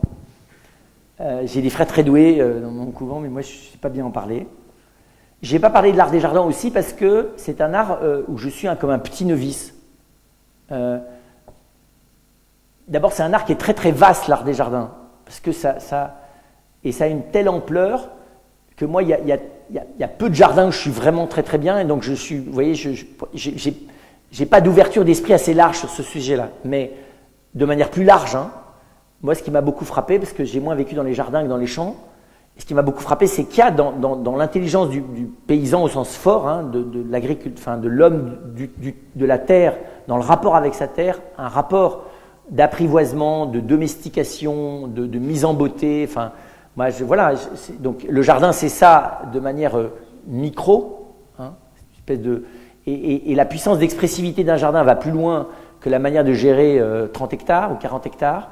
Mais moi, ça m'a toujours beaucoup frappé ça. Comment est-ce que l'intelligence de la beauté déployée dans la gestion de l'espace géographique par les humains, normalement, épouse sa beauté intrinsèque. Hein. Moi, je suis de formation géographique. Enfin, et la géographie humaine épouse la géographie des lieux, la topographie qui épouse la géomorphologie. Vous voyez, c'est-à-dire qu'en gros, la manière dont les humains vont s'organiser, quand ils le font avec génie, correspond à la logique des espaces, qui elle-même correspond à la structure des roches qui est dessous. Voilà. Là, on est dans quelque chose comme ce qu'est un jardin dans un espace maîtrisable par une ou quelques personnes. Et là, il y a aussi de la délicatesse. Parce qu'évidemment, la relation humaine, c'est comme un jardin. C'est quelque chose qui est... À cause que ce ne soit pas le nôtre. Enfin, oui, c'est un jardin, mais le nôtre, ce n'est pas la délicatesse relationnelle. C'est une certaine vision du pouvoir et de l'ordre des choses. C'est plutôt le XVIIe siècle. La beauté nous amène à la contemplation. Et dans l'infiniment grand, lorsque le soleil se lève sur le Mont Blanc, on a une palette de couleurs qui part dans un tas de pastels pour aller progressivement grimper en puissance, en densité. Et quand on va regarder une abeille toute ancienne qui vient se poser sur un pissenlit et regarder avec un appareil photo qui prend des photos avec une résolution gigantesque, on va observer qu'il y a du pollen partout, qu'elle est remarquable, cette abeille, même si ses ailes sont brisées ou autres. Et est-ce que tout ça, vous avez parlé beaucoup de tendresse et de délicatesse de Dieu, est-ce que tout simplement c'est pas la révélation du cœur de Dieu qui passe dans cette contemplation? Alors, je vais vous répondre très simplement, pour ne pas faire trop long non plus. Pour moi, c'est pas la révélation du cœur de Dieu, c'est une mise en bouche. Voilà, c'est le hors-d'œuvre. La révélation du cœur de Dieu, pour moi, elle est beaucoup plus dans l'impuissance non désespérée qu'on peut avoir à l'égard de quelqu'un en fin de vie. Voilà, dans les gestes qu'on va poser, la manière dont il essaie de vous rejoindre. Donc je pense que, oui, c'est un chemin d'entrée. Voilà. La beauté de la nature, la grandeur, la profondeur, y compris la violence vis-à-vis de l'humain, c'est l'entrée dans la question. Voilà. Ensuite, je pense que si vraiment on veut aller vers le cœur de Dieu, il faut aller dans une forme de beauté, hein, comprenez-nous bien, comment dire ça, qui va beaucoup plus au revers des choses, voilà, qui va, pas derrière le visible, mais qui va dans les endroits où précisément, apparemment, il n'y a rien de beau à voir. J'ai une fois c'était très étonnant, c'était dans un colloque à Nanterre c'était sur la chirurgie esthétique, sur les modifications corporelles, c'était le corps transformé. Et on était là avec un pasteur protestant sur est-ce que la laideur peut conduire à Dieu? C'était très impressionnant comme question. Alors, en plus, dans un colloque sur le corps transformé, au début, vous ne voyez pas très bien le sujet, puis en fait, c'était très impressionnant de savoir est-ce que la beauté chrétienne assume la laideur? Est-ce que c'est la laideur? Est-ce que la défiguration de celui qui est sur le linceul, c'est de la laideur? Est-ce que les gens qui meurent assassinés, est-ce qu'il y a quelque chose de la beauté qui se révèle? Voilà, des questions dures. C'est difficile de répondre. Les chrétiens ont souvent essayé d'esthétiser ou d'adoucir ce qui peut être la violence, l'horreur, le terrible, l'insupportable. Voilà. C'est pour ça que j'ai fini ça en vous disant, mais est-ce que la beauté ne peut pas aller s'inscrire même dans des endroits comme ça? Voilà. Thiel et Soum disaient, c'est très étonnant le fait que même dans le camp de Westerbork, la beauté d'un pissenlit et du lever du soleil irradiait complètement le courage intérieur dont elle avait besoin pour affronter le fait que de nouveau une liste de ses frères et de ses sœurs juifs allait devoir partir. Et donc voilà, la beauté de la nature peut aider. Ensuite, le cœur de l'homme peut être un endroit dans lequel elle ouvre sur des choses, voilà, moins esthétiques, mais qui, je pense, et je pense que l'art contemporain, il tourne très fort autour de ça. Hein. Il y a une part ambiguë, terrible, noire, sulfureuse, qui fait peur dans l'art contemporain. Mais c'est aussi parce qu'il travaille sur la souffrance, il travaille sur la déchirure, il travaille sur l'inexprimable, il travaille sur... Voilà.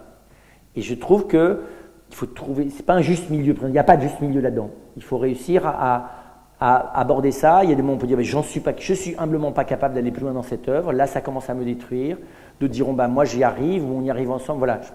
Je pense que c'est pas facile d'aborder, c'est plus que la laideur, vous voyez, le non-exprimable, y compris du côté du négatif, de l'aborder. Et moi, c'est pour ça que je prenais le biais de la délicatesse, même si le mot est peut-être beaucoup trop léger. Hein. En gros, il y a des endroits où il faut qu'on avance. Il y a des choses à dire ou des choses auxquelles il faut donner accès dans des endroits où normalement on n'a accès que le désespoir et la répulsion. Comment le faire de manière non provocante? On va dire ça comme ça aussi. Dans l'art contemporain, on a cultivé la provocation de manière facile. D'accord, même on assassinerait quelqu'un en le découpant en petits morceaux sur scène.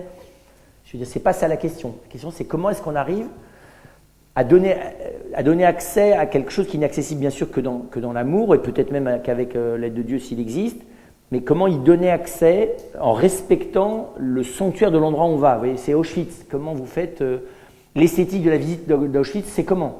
Voilà, moi je suis allé là-bas, est-ce qu'on peut faire visiter un lieu comme ça? On visite ça? C'est quoi là? Qu'est-ce qu'on vient faire là? Voilà, ça, difficile de répondre. Voilà. Et je pense que les soins palliatifs au grand sens du terme, et les soins palliatifs, ils ne sont pas que dans les hôpitaux, dans nos vies quotidiennes, ils sont aussi là, hein, par rapport à des situations de détresse qu'on vit les uns les autres. Comment on avance dans ces lieux-là? Je pense qu'il ne faut pas y renoncer, je pense qu'on est sur ces chantiers-là. Voilà. Et là, personnellement, vous l'avez compris, pour moi, le cœur de Dieu, s'il est là, il est là. Même si on en a les rayonnements lointains dans la splendeur du lever du soleil sur le Mont Blanc. Bonne nuit à tous.